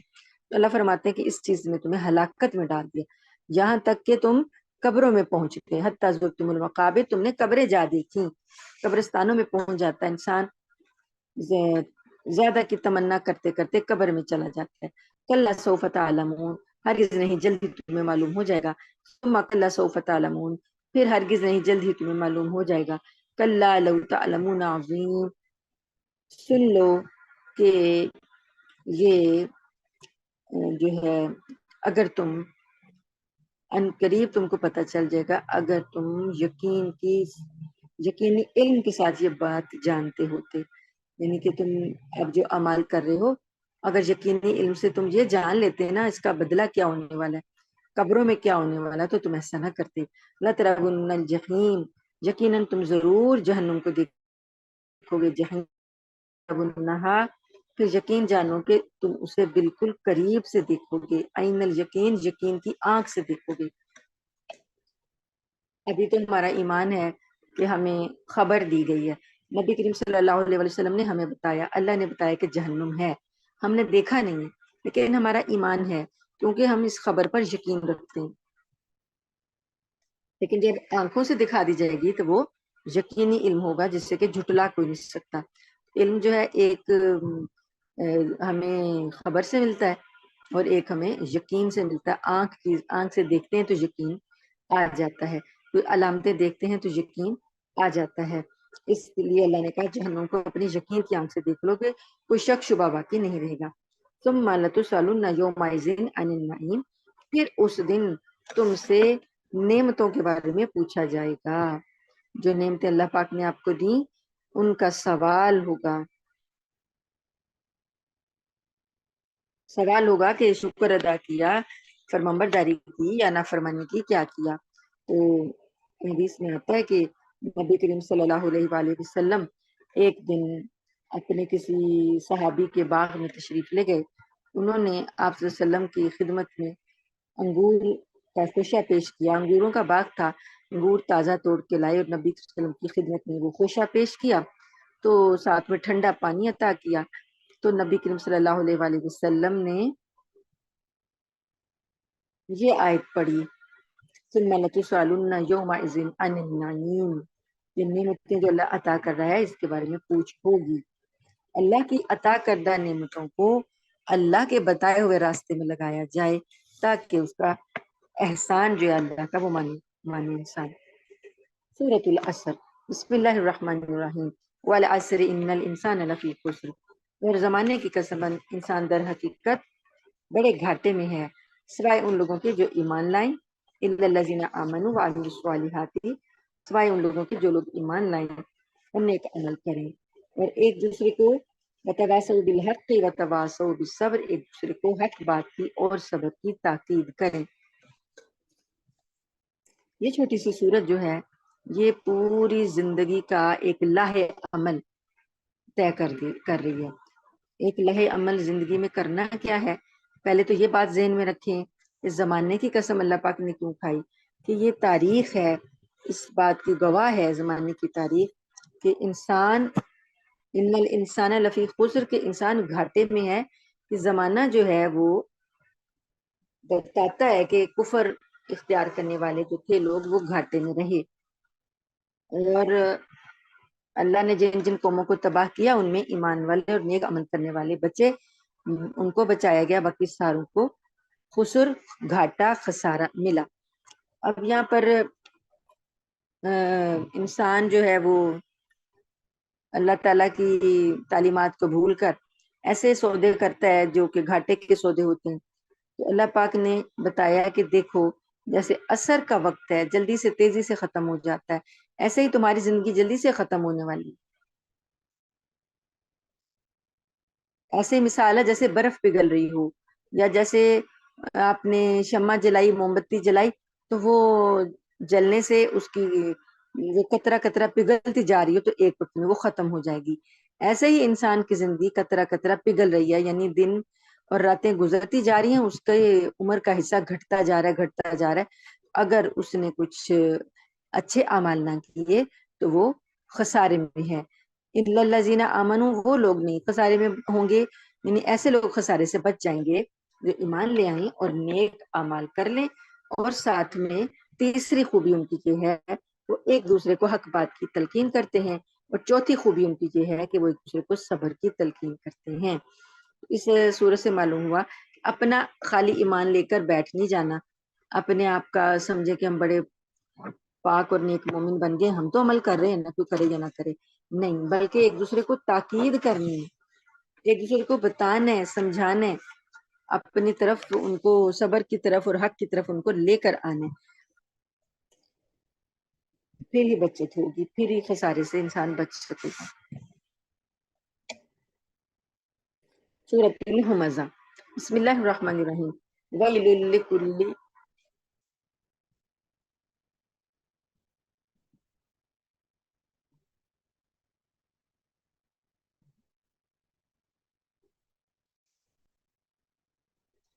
سورۃ الہمزہ، بسم اللہ الرحمن الرحیم، ویل لکل ہمزۃ لمزہ، بڑی خرابی ہے اس شخص کی جو پیٹ پیچھے دوسرے پر عیب لگاتا ہے۔ ہمزہ غیبت کو کہتے ہیں جو پیٹ پیچھے برائی بیان کی جاتی ہے، لمزہ جو تانے دیتا ہو، تو دونوں کے لیے بربادی بتایا گیا۔ ویل جو ہے ایک وادی کا نام بھی ہے جو جہنم کے اندر ایک وادی ہے، اور اس وادی کے عذاب جو ہے نا بڑے سخت ہیں، یہ جہنم بھی ان سے پناہ مانگتی ہے۔ تو اللہ پاک نے بتایا کہ اگر کوئی شخص غیبتیں کرتا پھرتا ہے، لوگوں پر عیب لگاتا پھرتا ہے اور منہ پر تانے دیتا ہے، تانا و تشنی کرتا رہتا ہے، تو ہر ایسے بندے کے لیے بربادی ہے۔ یہ بندہ ایسا کرتا کیوں ہے؟ اللہ سے جمع مالوں و عددا، کیونکہ یہ مال کی محبت میں آگے بڑھ گیا، مال کو جمع کرتا ہے، اسے گن گن کر رکھتا ہے۔ مال کو جائز طریقے سے حاصل کرنا گناہ نہیں ہے، لیکن اس کی محبت انسان کے دل میں اتنی آ جائے کہ ہر وقت وہ اس کی گنتی میں ہی لگا رہے، سینت سینت کے رکھتا رہے، حساب کتاب کرتا رہے کہ کتنا ہو گیا، اب کتنا ہو گیا، اب کتنا آ گیا، تو اس کی محبت جو ہے وہ مال کی اتنی دل میں گھر کر گئی ہے کہ اب وہ اسی کی فکر میں لگا رہتا ہے۔ اللہ فرماتے ہیں کہ یہ بندے جو ہیں ان کے لیے خرابی ہے کہ مال کو جمع کرتے ہیں، وہ عددہ اسے گن گن کر رکھتے ہیں۔ ویسے تو ہم گنتے ہیں، گنتی کرنا بھی گناہ نہیں ہے، لیکن مراد یہ ہے کہ محبت اتنی بڑھ جائے کہ اس سے جوڑ جوڑ کر سینت سینت کر گن گن کر رکھنا اور خوش ہونا کہ اب اتنا ہو گیا، اب اتنا ہو گیا، اب اتنا ہو گیا۔ یحسب ان مالہ اخلد۔ بسم اللہ الرحمن الرحیم۔ رابطہ کٹ گیا تھا تو یہ ہے کہ سورہ ہمزہ کی آیت نمبر انسان کیا کہتا ہے کہ یحسب ان مالہ اخلد، انسان سمجھتا ہے کہ اس کا مال اسے ہمیشہ زندہ رکھے گا۔ کلا، ہرگز نہیں، لیمبذن فی الحطمہ، اسے ضرور ایسی جگہ میں پھینکا جائے گا جو چورا چورا کرنے والی ہے۔ حطمہ قیامت کی جہنم کا ایک مقام ہے کہ اس میں جو چیز جو ہے وہ چورا چورا کر دے۔ وما ادراک ما الحطمہ، آپ تمہیں کیا معلوم کہ حطمہ کیا ہے؟ نار اللہ الموقدہ، اللہ کی بھڑکائی ہوئی سلگائی ہوئی آگ ہے۔ حطمہ میں جب مال کو ڈال دیا جائے گا تو وہ بندے کو بھی ڈال دیا جائے گا، اس کو، جس مال کو وہ گن گن کر رکھتا تھا۔ تو اللہ تعالیٰ کی یہ بھڑکائی ہوئی آگ ہے، اور کیسی آگ ہے کہ التی تطلع علی الافئدہ، یہ ایسی آگ ہے جو دلوں تک چڑھ جائے گی، اس کے شعلے دلوں تک چڑھ جائیں گے، یہ اتنی بلند ہے کہ دلوں تک پہنچ جائے گی۔ انہا علیہم مؤصدہ، اور پھر ان کے اوپر بند کر دی جائے گی، جہنمیوں کو ڈالا جائے گا آگ میں، پھر ان کو بند کر دیا جائے گا۔ فی عمد ممددہ، آگ کے لمبے چوڑے ستونوں میں۔ اب یہ جو آپ امیجن کر لیں، تنور ہو، اگر تنور ہے، تنور کے اندر آگ ہو تو اوپر سے ڈھکنا بند کر دیا جائے، تو بڑے بڑے ستون ہیں آگ کے اللہ نے جہنم میں بنائے ہوئے، اتنے بڑے بڑے لمبے جیسے ستون بلند ہوتا ہے، اور اس گھڑوں میں جہنمیوں کو ڈال کر اوپر سے بند کر دیا جائے گا، اسے حطمہ کہتے ہیں۔ تو وہ مال کی محبت، جس مال کی محبت سے غافل ہو کر انسان دنیا داری کے منصوبے اس طرح بناتا رہا کہ اللہ سے غافل ہو گیا، اللہ کی ناشکری میں چلا گیا، اللہ تعالیٰ کی نافرمانی میں منصوبے بنانے لگا، تو وہ مال اس کو یہ انجام دلائے گا کہ اللہ کے حطمہ میں اس کو پھینکا جائے گا۔ اللہم لا تجعلنا منہم۔ اب ہمارے دلوں میں محبتیں ہیں، لیکن ان محبتوں کو اللہ کے تابع کرنا ہے۔ نبی کریم صلی اللہ علیہ وآلہ وسلم نے فرمایا کہ دو افراد کے علاوہ کسی پر رشک جائز نہیں، ایک وہ شخص جس کو اللہ نے علم دیا اور وہ اپنے علم کو سے خود بھی فائدہ اٹھاتا ہے، دوسری مخلوق کو بھی فائدہ دیتا ہے، اور دوسرا وہ شخص جس کو اللہ نے مال دیا، وہ دن رات اللہ کی رضا کے کاموں میں خرچ کرتا رہتا ہے، تو وہ اپنے مال کو اللہ کی رضا کے کاموں میں لگا رہا ہے، یہ قابل رشک آدمی ہے، اس پر آپ رشک کر سکتے ہیں۔ ورنہ خالی دولت جو ہے اللہ نے کافروں کو بڑی دی ہے، تو ان کی طرف ہمارا ہو، سرکشوں کو دی ہے، ظالموں کو دی ہے، بڑے بڑے رئیسوں کو، جاگیرداروں کو، وڈیروں کو، جو کہ گناہوں میں لتھڑے ہوئے ہیں اور لوگوں کے حق مار رہے ہیں، تو یہ دولت جو ہے کل کو ان کے لیے وبال بن جائے گی۔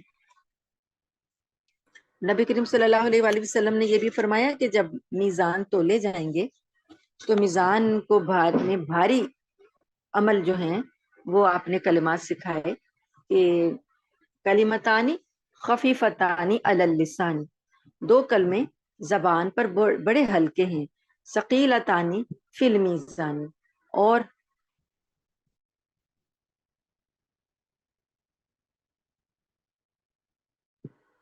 ثقیلتانی فی المیزان،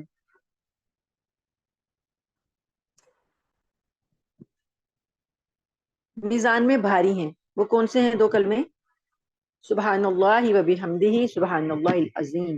اگر ہم چاہتے ہیں کہ ہمارے میزان بھاری ہو جائیں، ہمارے پلڑے جو ہیں اللہ کے حضور میں بھاری ہو جائیں، تو یہ کلمہ جو ہے اس کو کثرت سے پڑھنا چاہیے، سبحان اللہ و بحمدہ سبحان اللہ العظیم۔ نبی کریم صلی اللہ علیہ وسلم روزانہ صبح اور 100 مرتبہ روزانہ شام کو پڑھا کرتے تھے۔ سورۃ الفیل، بسم اللہ الرحمن الرحیم۔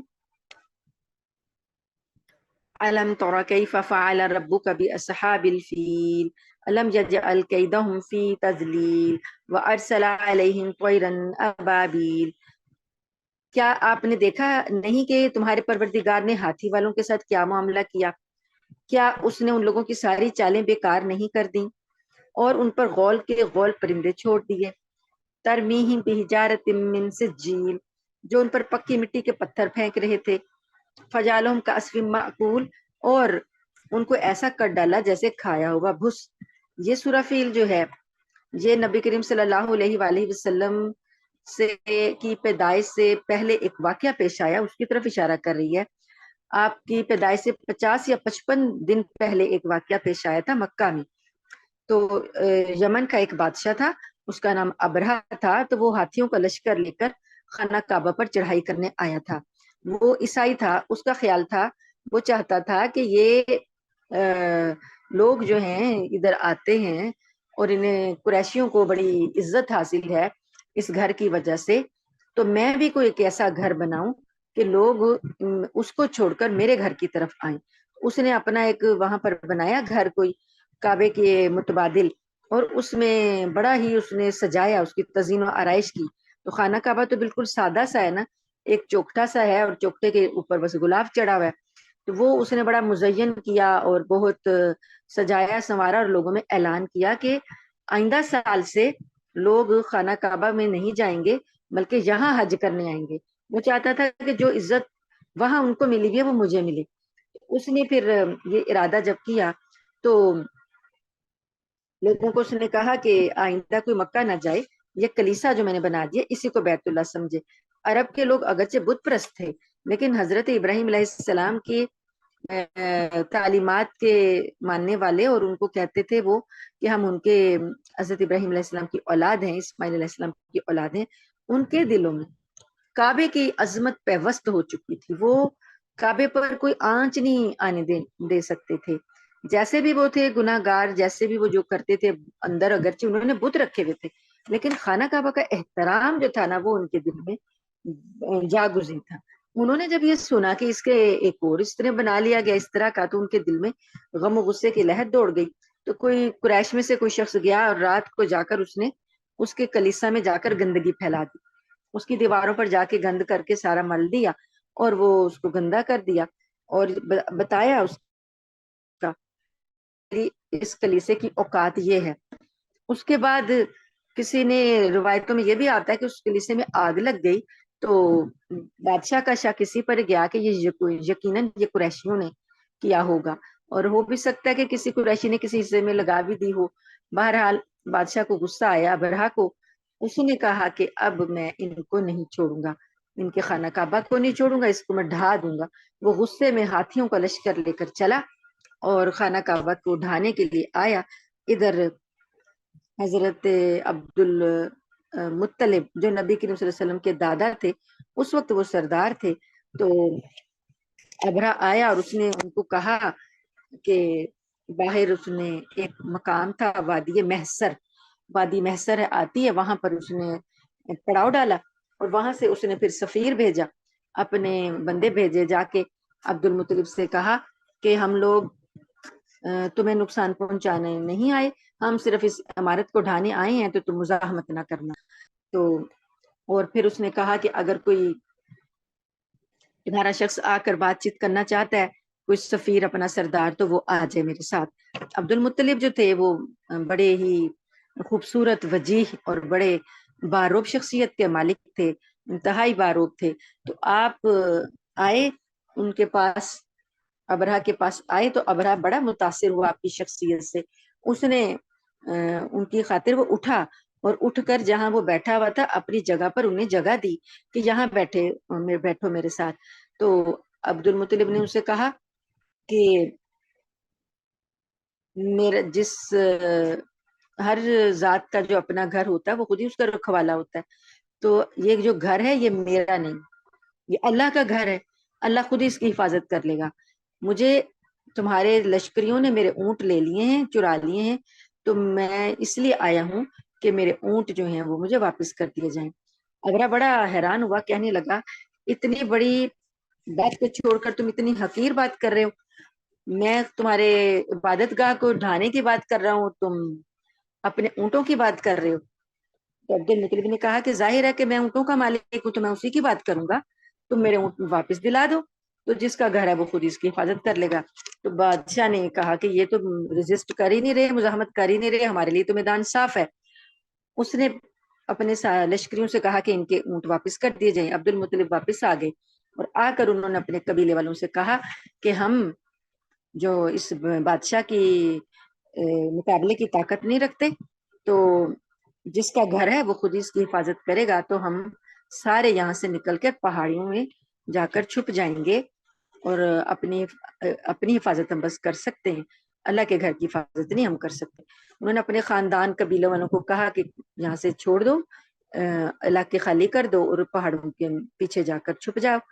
وہاں سب چلے گئے، اور جب جانے لگے، جانے سے پہلے عبد المطلب نے خانہ کعبہ میں آئے، طواف کیا اور دعا کی، پردہ پکڑ کر دعا کی کہ اے اللہ، یہ تیرا گھر ہے، ہر شخص اپنے گھر کی حفاظت کرنا جانتا ہے، تو بھی جانتا ہے کہ تو نے اپنے گھر کی حفاظت کیسے کرنی ہے، تو اپنے گھر کی حفاظت خود کر لے، ہم میں طاقت نہیں۔ اس طرح کی دعا کر کے وہ چلے گئے، اور جہاں چھپے وہاں پھر وہ دیکھ رہے تھے کہ دیکھتے ہیں کہ اب ہوتا کیا ہے۔ اللہ پاک نے جو سمندر کی سائڈ ہے وہاں سے یکا یک پرندے بھیجے، غول کے غول پرندے آئے، ان کی چونچوں میں کنکریاں تھیں، اور وہ کنکریاں ایسی تھیں کہ لشکریوں پر گرتی تھیں، اور ایسے تھے جیسے کہ گولیاں، بارود برسایا جا رہا ہو۔ گولی مارنے سے بھی اتنی جلدی جسم نہیں گلتا سڑتا، اتنی جلدی جسم پھٹتا نہیں ہے جتنی جلدی ان پرندوں کی چونچ کے کنکروں میں سے تھا۔ جس پر بھی یہ کنکری گری اس کے پورے جسم کو چھلتی ہوئی زمین میں گھس جاتی تھی، اور یہ عذاب دیکھا تو ہاتھی سارے بھاگ گئے، اور اپنے ہی لشکریوں کو انہوں نے رون دیا، اور جس جس کو کنکری لگی اس کا جسم جو تھا وہ گل گل کے اترنے لگا۔ اور یہ ابرہہ جو تھا، یہ وہاں کافی لوگ تو وہیں مر گئے وادی محشر میں، تو ابرہہ جو تھا یہ جب پیچھے کو بھاگا، اس کے ہاتھی نے اس کو گرا دیا، اور یہ جب بھاگا پیچھے کو، تو جب جا رہا تھا تو راستے میں اس کے اعضاء جھڑ جھڑ کے گر رہے تھے، اس کا ایک ایک جوڑ گل سڑ کر گر رہا، اور تاکہ جب یہ یمن پہنچا تو اس کا سارا بدن بہ بہ کر ختم ہو چکا تھا، اور وہاں پر اس کا جو تھا کلیجہ پھٹ گیا اور مر گیا، بری بری موت مر گیا۔ سب سے زیادہ عبرتناک موت ابرہہ کی ہوئی۔ تو اور دو ہاتھی باندھ تھے، ہاتھیوں کے دو چلانے والے دو، وہ مکہ مکرمہ میں رہ گئے تھے، باقی بھاگ گئے تھے، تو وہ اپاہج اور اندھے ہو گئے۔ یہ واقعہ لوگوں نے اپنی آنکھوں سے دیکھا، نبی کریم صلی اللہ علیہ وسلم کی پیدائش سے 55 یا 50 دن پہلے پیش آیا، تو یہ لوگ جو تھے گواہ تھے اس واقعے کے۔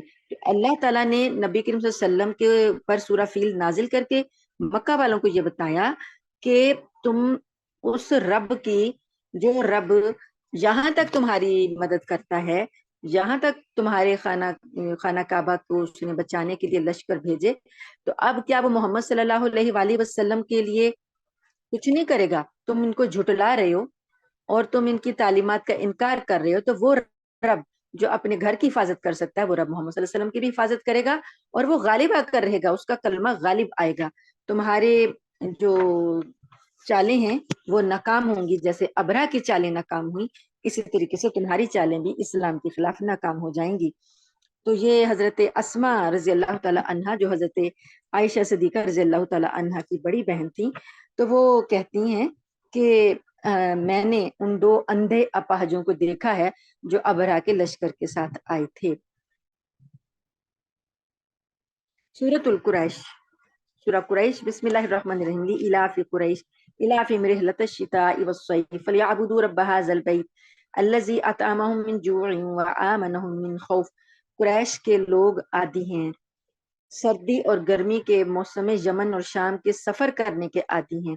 یہ اس لیے انہیں چاہیے کہ وہ اس گھر کے مالک کی عبادت کریں جس نے بھوک کی حالت میں انہیں کھانے کو دیا اور بد امنی میں انہیں محفوظ رکھا. پس منظر یہ ہے کہ نبی کریم صلی اللہ علیہ وآلہ وسلم کی تشریف آوری سے پہلے عربوں میں جو قتل و غارت گری کا بازار گرم ہوتا تھا تو قافلے محفوظ نہیں تھے، ڈاکے پڑتے تھے، اور ڈاکو جو تھے لوگوں قافلوں کو لوٹ لیتے، غلام بنا لیتے، قیدی بنا لیتے، سفر محفوظ نہیں تھے. تو اللہ پاک نے ان کو جو عزت دی ہوئی تھی قریش کو، قریش کے دو سفر ہوتے تھے، ایک سردی میں اور ایک گرمی میں. سردیوں میں یہ یمن جایا کرتے تھے اور گرمیوں میں شام کی طرف جاتے تھے، تجارتی سفر. تو یہ وہاں سے اپنا، یہاں اگتا تو کچھ تھا نہیں، پیدا تو کچھ ہوتی نہیں تھی زراعت، تو یہ کیا کرتے تھے، یہاں پر ان کے پاس صرف کھجور ہوتی تھی اور یا کوئی جانوروں کی کھالیں وغیرہ ہوتی تھی. تو یہ کیا کرتے تھے کہ اپنا اناج لینے کے لیے اور بھی جو ضرورت کی چیزیں ہوتی تھی وہ لینے کے لیے یہ سفر یمن اور شام کا کرتے اور مال تجارت لے جاتے اور وہاں سے اپنا مال بیچ کر وہاں سے اپنی ضرورت کی چیزیں لے آتے تھے. ان کے قافلوں کو کوئی نہیں لوٹتا تھا.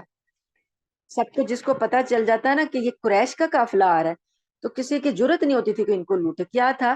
احترام تھا کہ یہ خانہ کعبہ کے متولی ہیں. اللہ فرماتے ہیں کہ اب یہ اس میری نعمت کا شکر ادا کریں یہ قریش، اور فلیعبدوا رب ھذا البیت، ان کو چاہیے کہ اس گھر کے رب کی عبادت کریں جس رب نے انہیں یہ مقام عطا کیا، سیادت، سرداری، امن، خوف سے بچایا، ان کو بھوک میں کھانا کھلایا. یہ یہاں غلہ نہیں ہوتا اور یہ وہاں سے ہر چیز ان کو یہاں پہنچتی ہے، تو امن میں خوف دیا. وہ رب اس گھر کا رب ہے، انہیں چاہیے کہ اس کی عبادت کریں. یہ تو سارے کے سارے نبی کریم صلی اللہ علیہ وسلم کے مخالف ہو گئے اور الٹا انہوں نے اس گھر میں بت رکھے ہوئے اور بتوں کو پوج رہے ہیں. اب اللہ تعالیٰ ان کو عبادت کی دعوت دے رہے ہیں. بسم اللہ الرحمن الرحیم. سورۃ المعون. ارایت الذی یکذب بالدین فذلک الذی یدعو الیتیم. کیا تم نے اسے دیکھا جو جزا و سزا کو جھٹلاتا ہے؟ وہی تو ہے جو یتیم کو دھکے دیتا ہے. ولا یحض علی طعام المسکین، اور مسکین کو کھانا کھلانے کی ترغیب نہیں دیتا. فویل للمصلین، بڑی خرابی ہے ان نمازیوں کے لیے جو اپنی نمازوں سے غفلت برتتے ہیں. الذین هم عن صلاتهم ساہون، وہ لوگ جو اپنی نمازوں سے غفلت برتتے ہیں. الذین هم یراؤون، وہ لوگ جو دکھاوا کرتے ہیں. ویمنعون الماعون، اور دوسروں کو معمولی چیز جو ہے وہ دینے سے انکار کرتے ہیں، یعنی ادھار نہیں دیتے. تو یہ کافر لوگوں میں یہ تھا. ابو جہل کا یہ تھا، اس کا شیوا یہ تھا کہ ابو جہل کیا کرتا تھا کہ جب بھی کوئی شخص مالدار بندہ مرنے لگتا، اسے پتا ہوتا تو وہ اس کے پاس چلا جاتا کہ اب تو اس کی موت آ رہی ہے، تو اسے کہتا کہ میں تمہارے بچوں کا خیال رکھوں گا، تم اپنا مال میرے حوالے کر دو. تو جب وہ مال وغیرہ اس کو مل جاتا اور بچے بڑے ہو کر اس سے تقاضا کرتے تو وہ دھکے دیتا اور کہتا کہ چلے جاؤ، میرے پاس تمہارے لیے کوئی بھی مال نہیں ہے. تو اللہ پاک فرماتے ہیں کہ یہ یتیم کو دھکے دیتا ہے، روز جزا کو جھٹلاتا ہے، اسے قیامت کا انکار کرتا ہے، قیامت پر ایمان نہیں ہے اس کا کہ اس کو بدلہ دیا جائے گا. مسکین کو کھانا کھلانے کی ترغیب نہیں دلاتا تو ایسے شخص کے لیے بربادی ہے. اور پھر وہ نمازی جو اپنی نمازوں کو بھول بیٹھے ہیں، غفلت برت رہے ہیں، ان کے لیے بھی بربادی ہے. ریاکاروں کے لیے بربادی کہ دکھاوا کرتے ہیں، اور اس چیز میں جو بھی کوئی نیک کام کریں، اچھے کام کریں، وہ دکھاوے سے کرتے ہیں تو وہ بھی ضائع ہو گئے اعمال، ان کے لیے بھی بربادی ہے. اور ادھار کوئی چیز مانگنے آ جائے اس کو بھی نہیں دیتے. معاون کا جو ترجمہ ہے معمولی چیزوں سے کیا گیا ہے کہ معمولی چیزیں ہوتی ہیں نا، کوئی بندہ کسی سے مانگ لیتا ہے، پڑوسی سے کوئی برتن یا کوئی استعمال کی کوئی چیز یا کھانے پینے کی کوئی چیز مانگ لیتے ہیں، تو وہ نہیں کوئی اگر دیتا تو اس کے لیے بھی بربادی کہا گیا۔ نبی کریم صلی اللہ علیہ وسلم سے ایک حدیث عبداللہ بن مسعود رضی اللہ تعالیٰ عنہ نے یہ تفسیر فرمائی کہ کوئی پڑوسی دوسرے سے کوئی برتن کی چیز مانگے تو وہ اس کو منع کر دے تو یہ اس کو معاون کہتے ہیں۔ اور حضرت عائشہ صدیقہ رضی اللہ تعالی عنہا کی روایت ہے کہ ایک چٹکی نمک سے 100 آدمیوں کے لیے جو آٹا گوندا جائے تو ایک چٹکی نمک اس میں جو ڈالا جائے، کسی نے اگر ڈال دیا، وہ 100 آدمی جو روٹی کھائیں گے تو اس زمانے میں آپ کو پتا آگ بھی ادھار مانگی جاتی تھی۔ اب تو ہم گھروں میں جلا لیتے ہیں نا، تو پہلے کسی ایک گھر میں آگ جلتی تھی تو دوسرے لوگ اس سے کوئی شعلہ یا چنگاری لے لیتے تھے اور اس سے اپنی آگ جلاتے تھے۔ تو اب وہ کہتی ہیں کہ اگر کوئی کسی کو ادھار آگ دے دے یا ایک چٹکی نمک دے دے، 100 آدمیوں کے لیے جو آٹا گوندا جائے اور اس سے وہ نیک کام ہو تو اس کا ثواب اس بندے کو بھی ملے گا۔ ایک لقمے کا اثر جو ہے وہ 40 روز تک رہتا ہے جسم میں، تو اتنے دن تک اس کو ثواب ملتا رہے گا۔ یہ مدد کرنے کا اتنا اجر ہے۔ بسم اللہ الرحمن الرحیم، انا اعطیناک الکوثر فصلی لربک وانحر ان شانئک هو الابتر۔ اے پیغمبر صلی اللہ علیہ وآلہ وسلم، یقیناً ہم نے آپ کو کوثر عطا کی، کوثر عطا کر دی ہے، خیر کثیر۔ کوثر کے لفظی معنی بہت زیادہ بھلائی کے ہیں، اور کوثر جنت کے اس حوض کا نام بھی ہے جو نبی کریم صلی اللہ علیہ وآلہ وسلم کو عطا کیا جائے گا اور آپ کی امت کے لوگ اس سے سیراب ہوں گے۔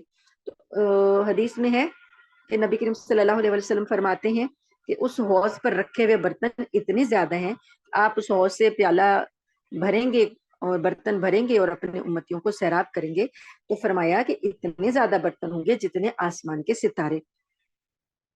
اور اگر بہت زیادہ بھلائی کے معنی میں لیا جائے تو نبی کریم صلی اللہ علیہ وسلم کو اللہ پاک نے ہر قسم کی خیر کثیر عطا فرمائی۔ آپ کی بھلائیاں جو ہیں، نیکیاں جو ہیں وہ سب سے زیادہ، آپ کی امت سب سے زیادہ، آپ کا ذکر خیر سب سے زیادہ، تو آپ کا جو دعوت ہے، قرآن ہے، یہ سب سے زیادہ کائنات میں اللہ پاک نے پھیلایا، قیامت تک کے لیے ہر ایک کے لیے پھیلایا۔ آپ کی اخلاق سب سے بلند کی ہے، تو بھلائیوں کے معنی میں آئیں تو وہ بھی خیر کثیر ہے، اور اس کے حوض کوثر کے معنوں میں آئیں تو یہ بھی خیر کثیر ہے۔ اللہ پاک نے یہ نبی صلی اللہ علیہ وسلم کو ایک اعزاز دیا، اللہ تعالیٰ اس کا ذکر کر رہے ہیں کہ جو ہر نبی کو اللہ نے ایک ایک اعلیٰ کمال کی خوبی دی، ہر نبی میں کمال کی ایک خوبی تھی۔ جیسے حضرت ایوب علیہ السلام کا صبر کمال کا تھا، حضرت یعقوب علیہ السلام کا صبر کمال کا تھا، حضرت یوسف علیہ السلام کا حسن کمال کا تھا۔ لیکن نبی کریم صلی اللہ علیہ وسلم نے تمام انبیاء کی خوبیاں جمع کر کے ہر قسم کی بھلائی کو جمع کر دیا گیا۔ کہا ہے نا کسی شاعر نے کہ دم حسن یوسف دم عیسیٰ ید بیضا داری،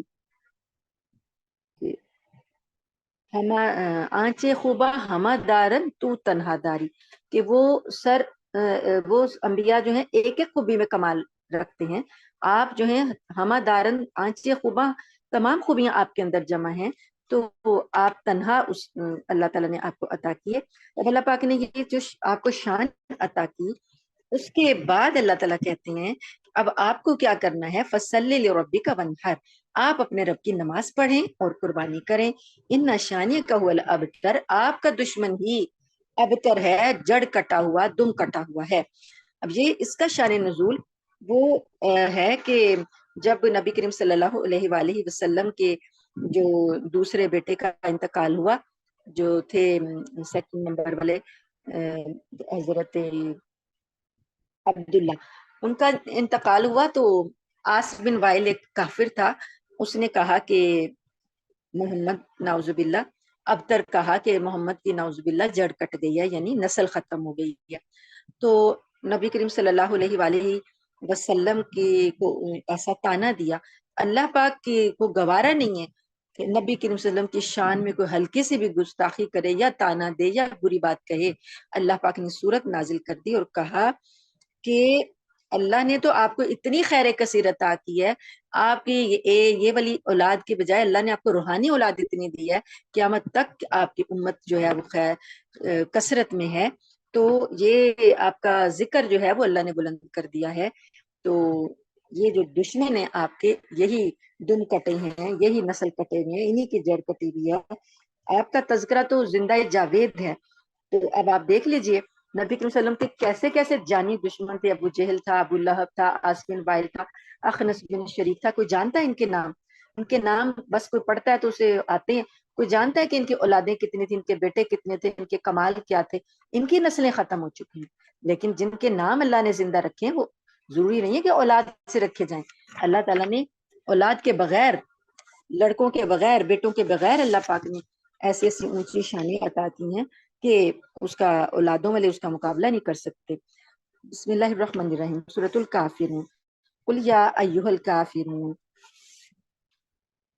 کہہ دیجئے اے کافرو، اے حق کا انکار کرنے والو، لا اعبد ما تعبدون، میں ان چیزوں کی عبادت نہیں کرتا جن کی تم عبادت کرتے ہو. ولا انتم عابدون ما اعبد، اور نہ تم عبادت کرتے ہو اس کی جن کی میں عبادت کرتا ہوں. ولا انتم عابدون ما عبدتم، اور نہ میں عبادت کرنے والا ہوں اس کی جس کی تم عبادت کرتے ہو. ولا انتم عابدون ما اعبد، اور نہ تم عبادت کرتے ہو اس کی جس کی میں عبادت کرتا ہوں. لکم دینکم ولی دین، تمہارے لیے تمہارا دین اور میرے لیے میرا دین. یہ کفار مکہ نے نبی کریم صلی اللہ علیہ وسلم کو ایک تجویز پیش کی تھی. کہنے لگے، کچھ سردار آئے، کہنے لگے، ان میں ولید بن مغیرہ تھا، عاص بن وائل تھا.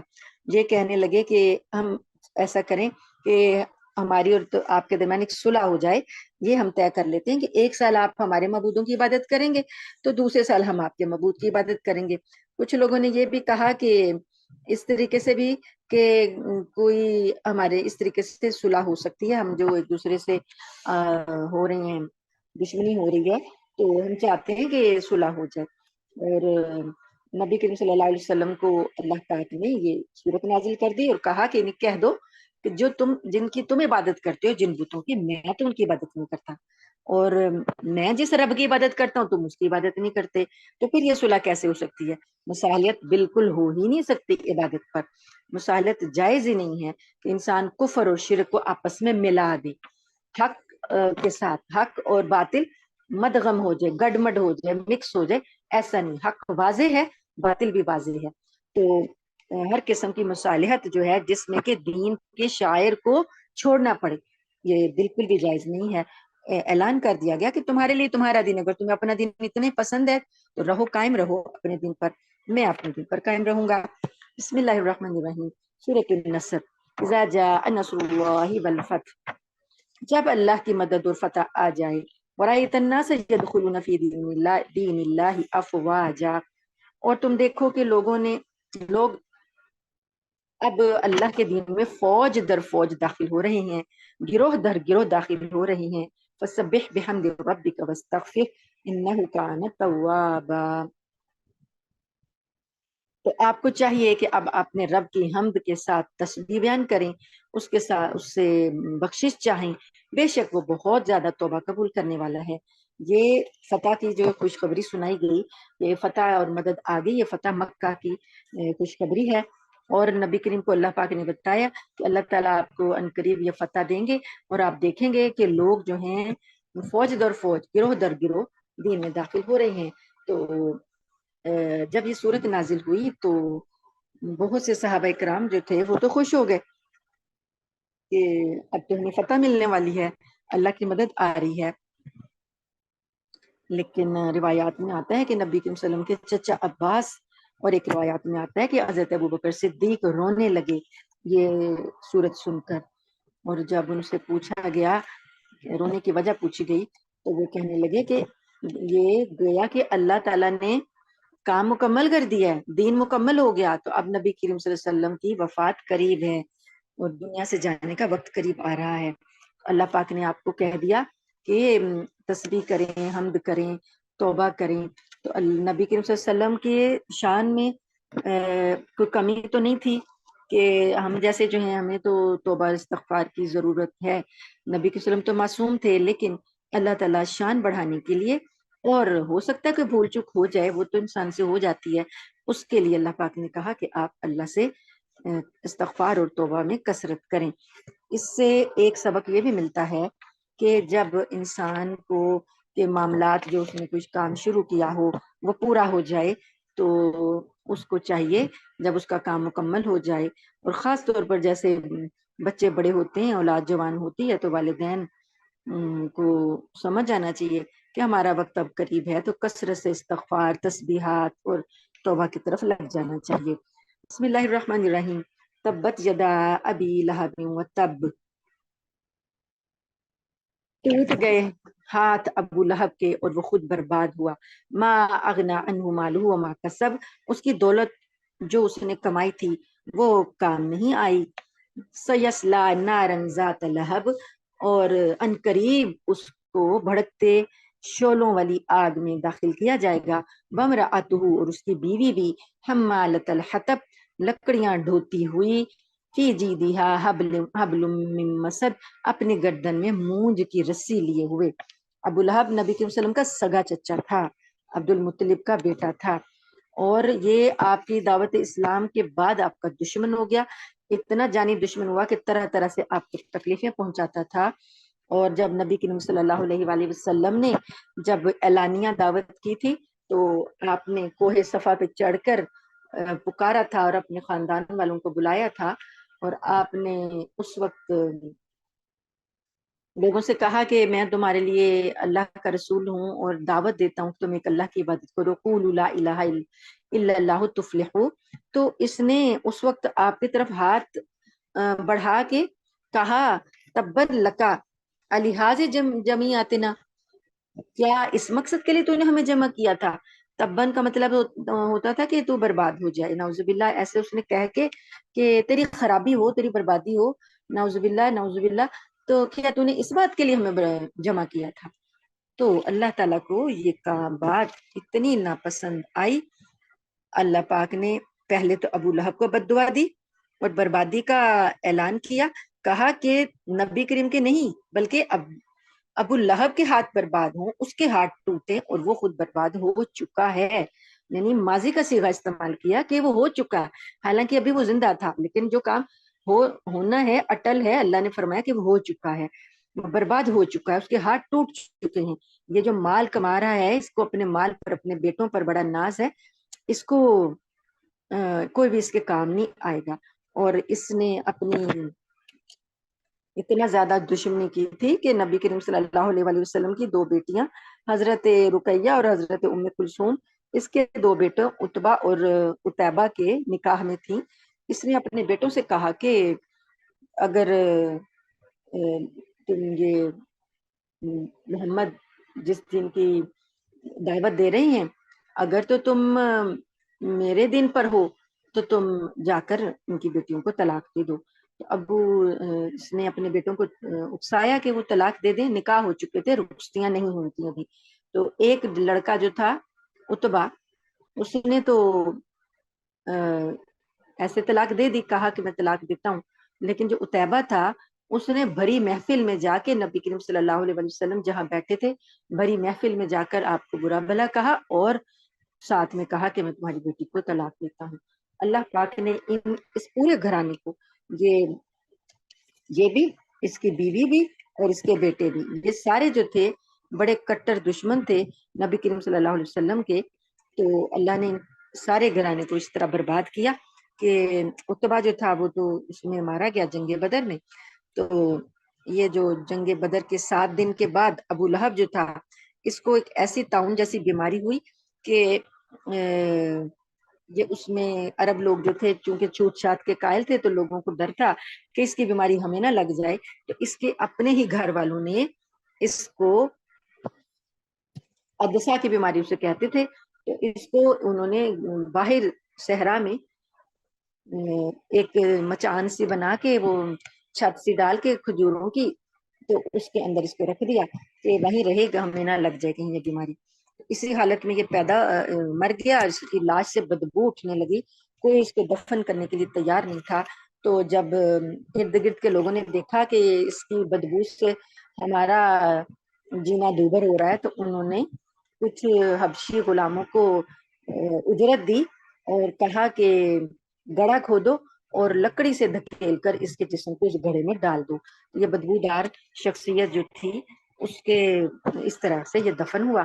اللہ پاک نے آگے قیامت کے قبر کے بھڑکتے شعلوں میں پھر اس کا استقبال کیا. تو اللہ پاک نے ابی لہب اس کو کیوں کہا جاتا تھا کہ شعلے مارتے اس کے گال تھے، اتنے سرخ و سفید تھا، خوبصورت اتنا زیادہ تھا، رنگ سرخ و سفید تھا کہ اس کا لقب ابی لہب پڑ گیا تھا کہ اس کے گال ہر وقت شعلہ مارتے رہتے تھے، ریڈ رہتے تھے. تو یہ ایک تو یہ شعلہ مارتے گال تھے، دوسرا شعلہ مارتی آگ تھی. دونوں اللہ پاک نے کہا کہ یہ آگ میں گئے. آگے اس کی جو بیوی تھی ام جمیل، یہ کیا کرتی تھی، یہ دشمنی میں اپنے شوہر کے ساتھ برابر شریک رہتی تھی. اور روایات میں آتا ہے کہ رات کے وقت یہ جاتی وہاں جنگل جاتی، وہاں سے لکڑیاں اکٹھی کرتی کانٹے دار، پھر کانٹے الگ کر کے رات کے وقت نبی کریم صلی اللہ علیہ وسلم کے راستے میں بچھا دیتی اور آپ کو ستایا کرتی. کتنی محنت کرتی، کس لیے کرتی، کفر کے لیے کرتی. تو اللہ پاک فرماتے ہیں کہ اس کے گلے میں بھی مونج کی رسی جو ہے وہ ہوگی، اور لکڑیاں دھونے والی یہ جو ہے اپنی گردن میں مونج کی رسی لیے ہوئے برباد ہوئی. اس کے ساتھ بھی ایسا ہی ہوا کہ لکڑیوں کا گٹھا لے کر آ رہی تھی راستے میں، تو ایک جگہ بیٹھ گئی سستانے کے لیے. تو وہ گٹھا جو تھا اس کے سر سے اتر کے پیچھے گردن میں چلا گیا، اور جو جس سے باندھا ہوا تھا وہ وزن جو تھا رسی وہ اس کے گلے میں پھنس گئی، اور وہ جب پیچھے وزن پڑا تو یہ اس کا گلا دب گیا اور یہ اسی گٹھے کے ساتھ ہی مر گئی. اور جو اس کا توق سا بن گیا تو اسی میں مر گیا. جو اس کا بیٹا تھا عتیبہ، اس کو بھی اس طریقے سے جب اس نے بدتمیزی کی تھی نبی کریم صلی اللہ علیہ وسلم کے ساتھ، تو نبی کریم صلی اللہ علیہ وسلم نے اس کو بد دعا دی کہ اے اللہ اپنے کتوں میں سے کوئی کتا اس پر مسلط کر دے. اور اس طریقے سے پھر وہ بھی سفر پر جا رہا تھا تو راستے میں ایک درندے نے حملہ کیا، اس سے چیر پھاڑ کر رکھ دیا. اگلی صورت ہے سورۃ الاخلاص. بسم اللہ الرحمن الرحیم. قل هو اللہ احد اللہ الصمد لم یلد ولم یولد ولم یکن لہ کفوا احد. یہ لوگوں نے، بعض کافروں نے نبی کریم صلی اللہ علیہ وآلہ وسلم سے پوچھا کرتے ہیں وہ کیسا ہے، اس کا حسب نسب بتائیں، اس کا تعارف کروائیں. تو یہ صورت اللہ نے نازل کی. کہہ دو کہ اللہ ہر لحاظ سے ایک ہے، وہ اللہ ایک ہے. اللہ الصمد، اللہ ایسا ہے کہ سب اس کے محتاج ہیں، وہ بے نیاز ہے، اسے کسی کی ضرورت نہیں، وہ کسی کا محتاج نہیں. لم یلد ولم یولد، نہ اس کی کوئی اولاد ہے اور نہ وہ کسی کی اولاد ہے. اور ولم یکن لہ کفوا احد، اور اس کا کوئی برابر بھی نہیں، اس کا کوئی ہمسر بھی نہیں. یہ سورہ اخلاص جو ہے یہ ایک تہائی قرآن کا درجہ رکھتی ہے، کیونکہ اس میں توحید بیان کی گئی ہے. اور پورے قرآن کی تعلیمات کا خلاصہ کیا جائے تو توحید جو ہے وہ قرآن پاک کا تیسرا حصہ بنتی ہے. اس کا ثواب بھی اس طرح ہی ہے کہ جیسے کہ سورت کی تلاوت کی تو تیسرے حصے قرآن کا ثواب ملتا ہے.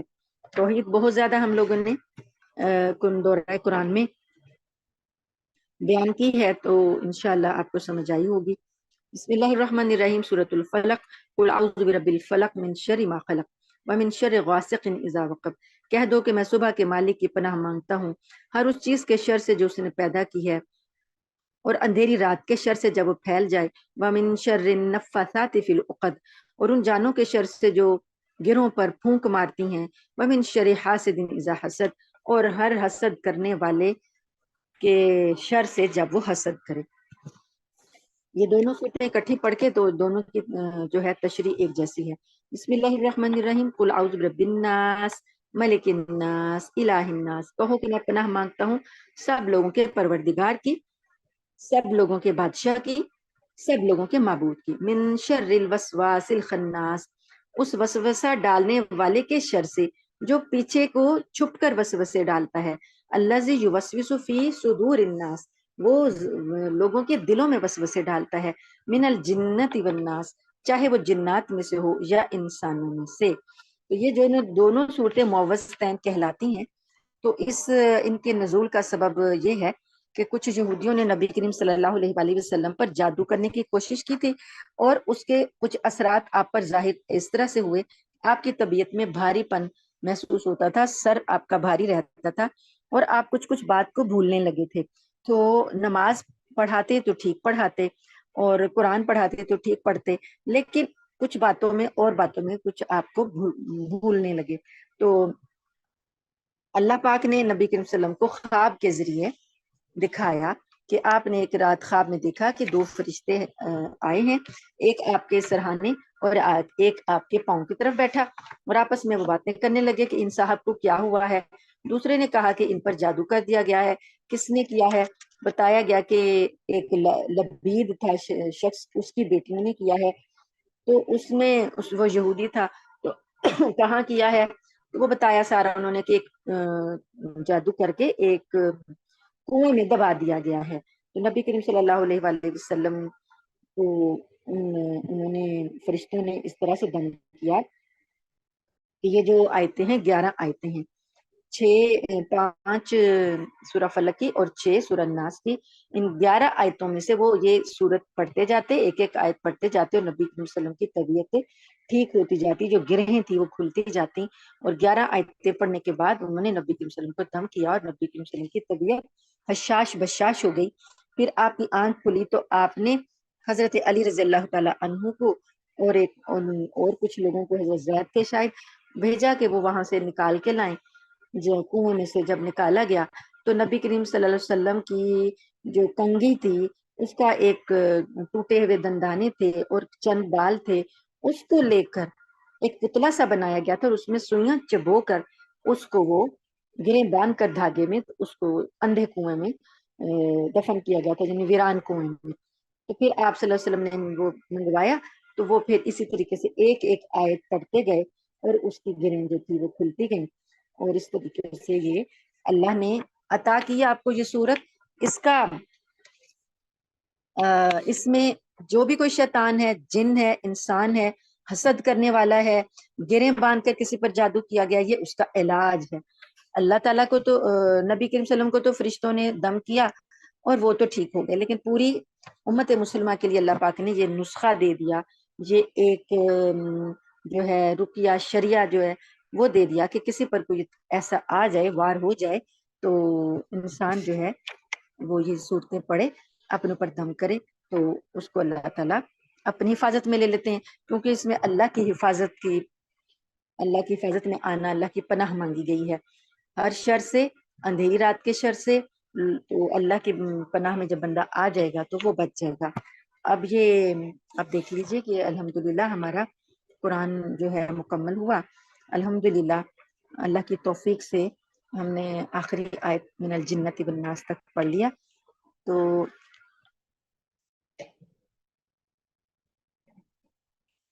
اس میں یہ ہے کہ انسان جب شروع میں ہم نے پڑھا تھا تو وہاں پہ بھی اللہ تعالیٰ کی تعریف تھی، الحمدللہ تھا، اور یہاں آخرت میں بھی اللہ تعالیٰ کی نام کے ساتھ، اللہ تعالیٰ کی پناہ کے ساتھ، اللہ تعالیٰ کی بڑائی کے ساتھ ہی ان قرآن پاک کا اختتام ہو رہا ہے۔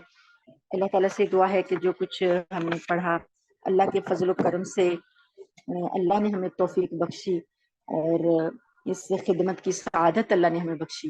اللہ تعالیٰ یہ ہم سے خالص اپنے فضل و کرم سے اپنی بارگاہ میں قبول فرما لے، اور اس ناکارہ کو اللہ تعالیٰ قبول فرما لے، اور اس کو ذخیرہ آخرت بنا دے، اور اس کے ذریعے سمجھنے اور عمل کرنے کا ہمیں اللہ تعالیٰ ہمیں آسانی بنا دے۔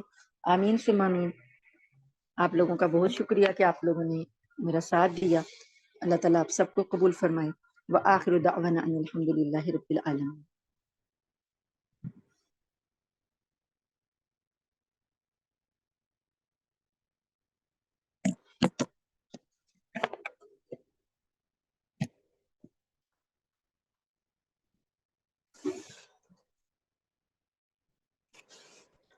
دعا سے پہلے نعت سننے کا شوق ہے لوگوں کو، تو آپ کو نعت سنائی جاتی ہے، آپ سن لیجیے۔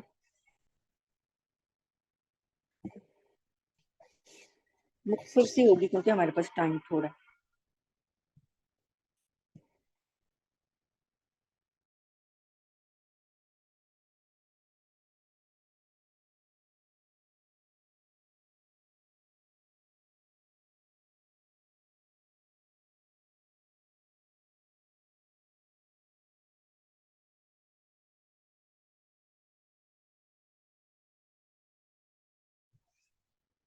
میں نے جو بیبیا سے کہا ہے، لیکن ہوا یہ ہے کہ اس کو رات سے زکام ہو گیا اور اس کا گلا ذرا خراب ہو گیا، تو اب وہ جھجک رہی ہے کہ میرا تو گلا خراب ہے.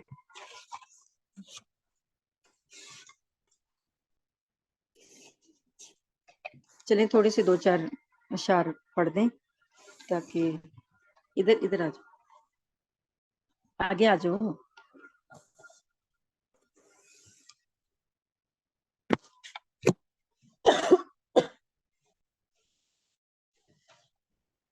کون کون سا شعر پڑھنا؟ 2-3 پڑھ لو بس.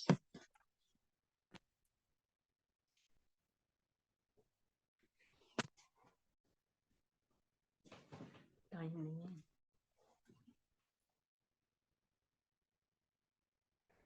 کھلا ہے سبھی کے لیے باب رحمت، کھلا ہے سبھی کے لیے باب رحمت، وہاں کوئی رتبے میں ادنا نالی،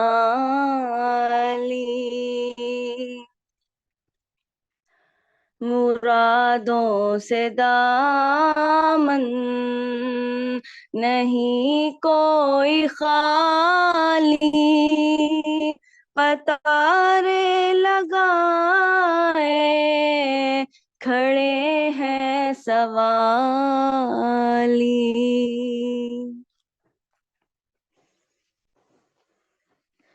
میں پہلے پہل جب مدینے گیا تھا تو تھی دل کی حالت تڑپ جانے والی،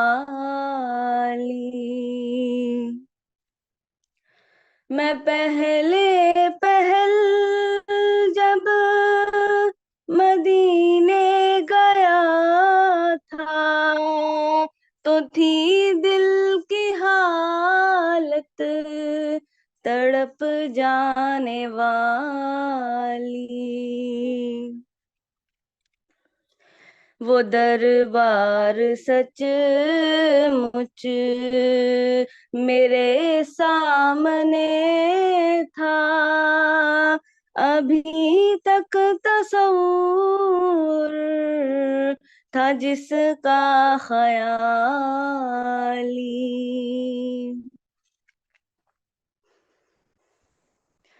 میں ایک ہاتھ سے دل سنبھالے ہوئے تھا تو تھی دوسرے ہاتھ میں روزے کی جالی، میں ایک ہاتھ سے دل سنبھالے ہوئے تھا تو تھی دوسرے ہاتھ میں روزے کی جالی،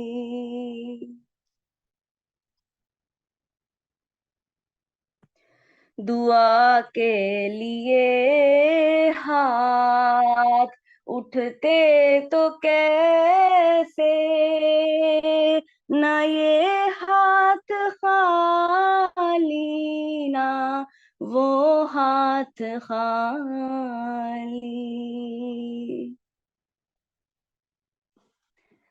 کھلا ہے سبھی کے لیے باب رحمت، وہاں کوئی رتبے میں ادنا نالی،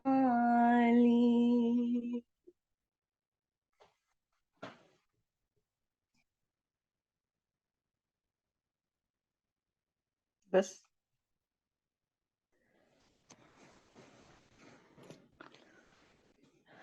چلیں ابھی گلے کی وجہ سے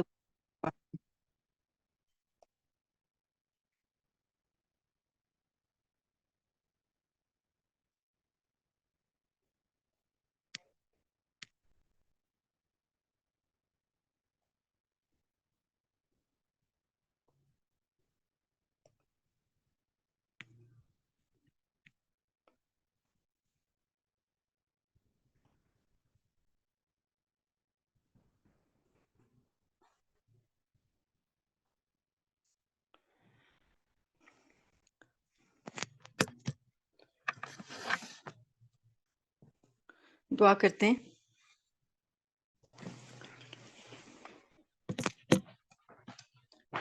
اب فضا باجی، اب 2 گھنٹے کے بعد تو یہ آپ کا بند ہو جاتا ہے، مطلب کانٹیکٹ ختم ہو جاتا ہے، تو پھر آپ اس کو تھوڑا سا بڑھا دیں.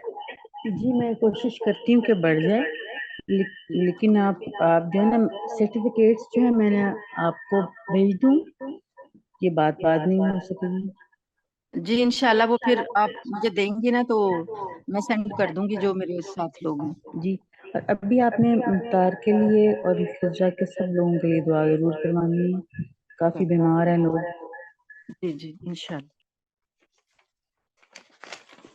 تو پھر آپ یہ درمیان میں کٹ نہ کیجیے گا ٹائم کو، کیونکہ ٹائم لگ جائے گا، 10 منٹ تو لگ ہی جائیں گے.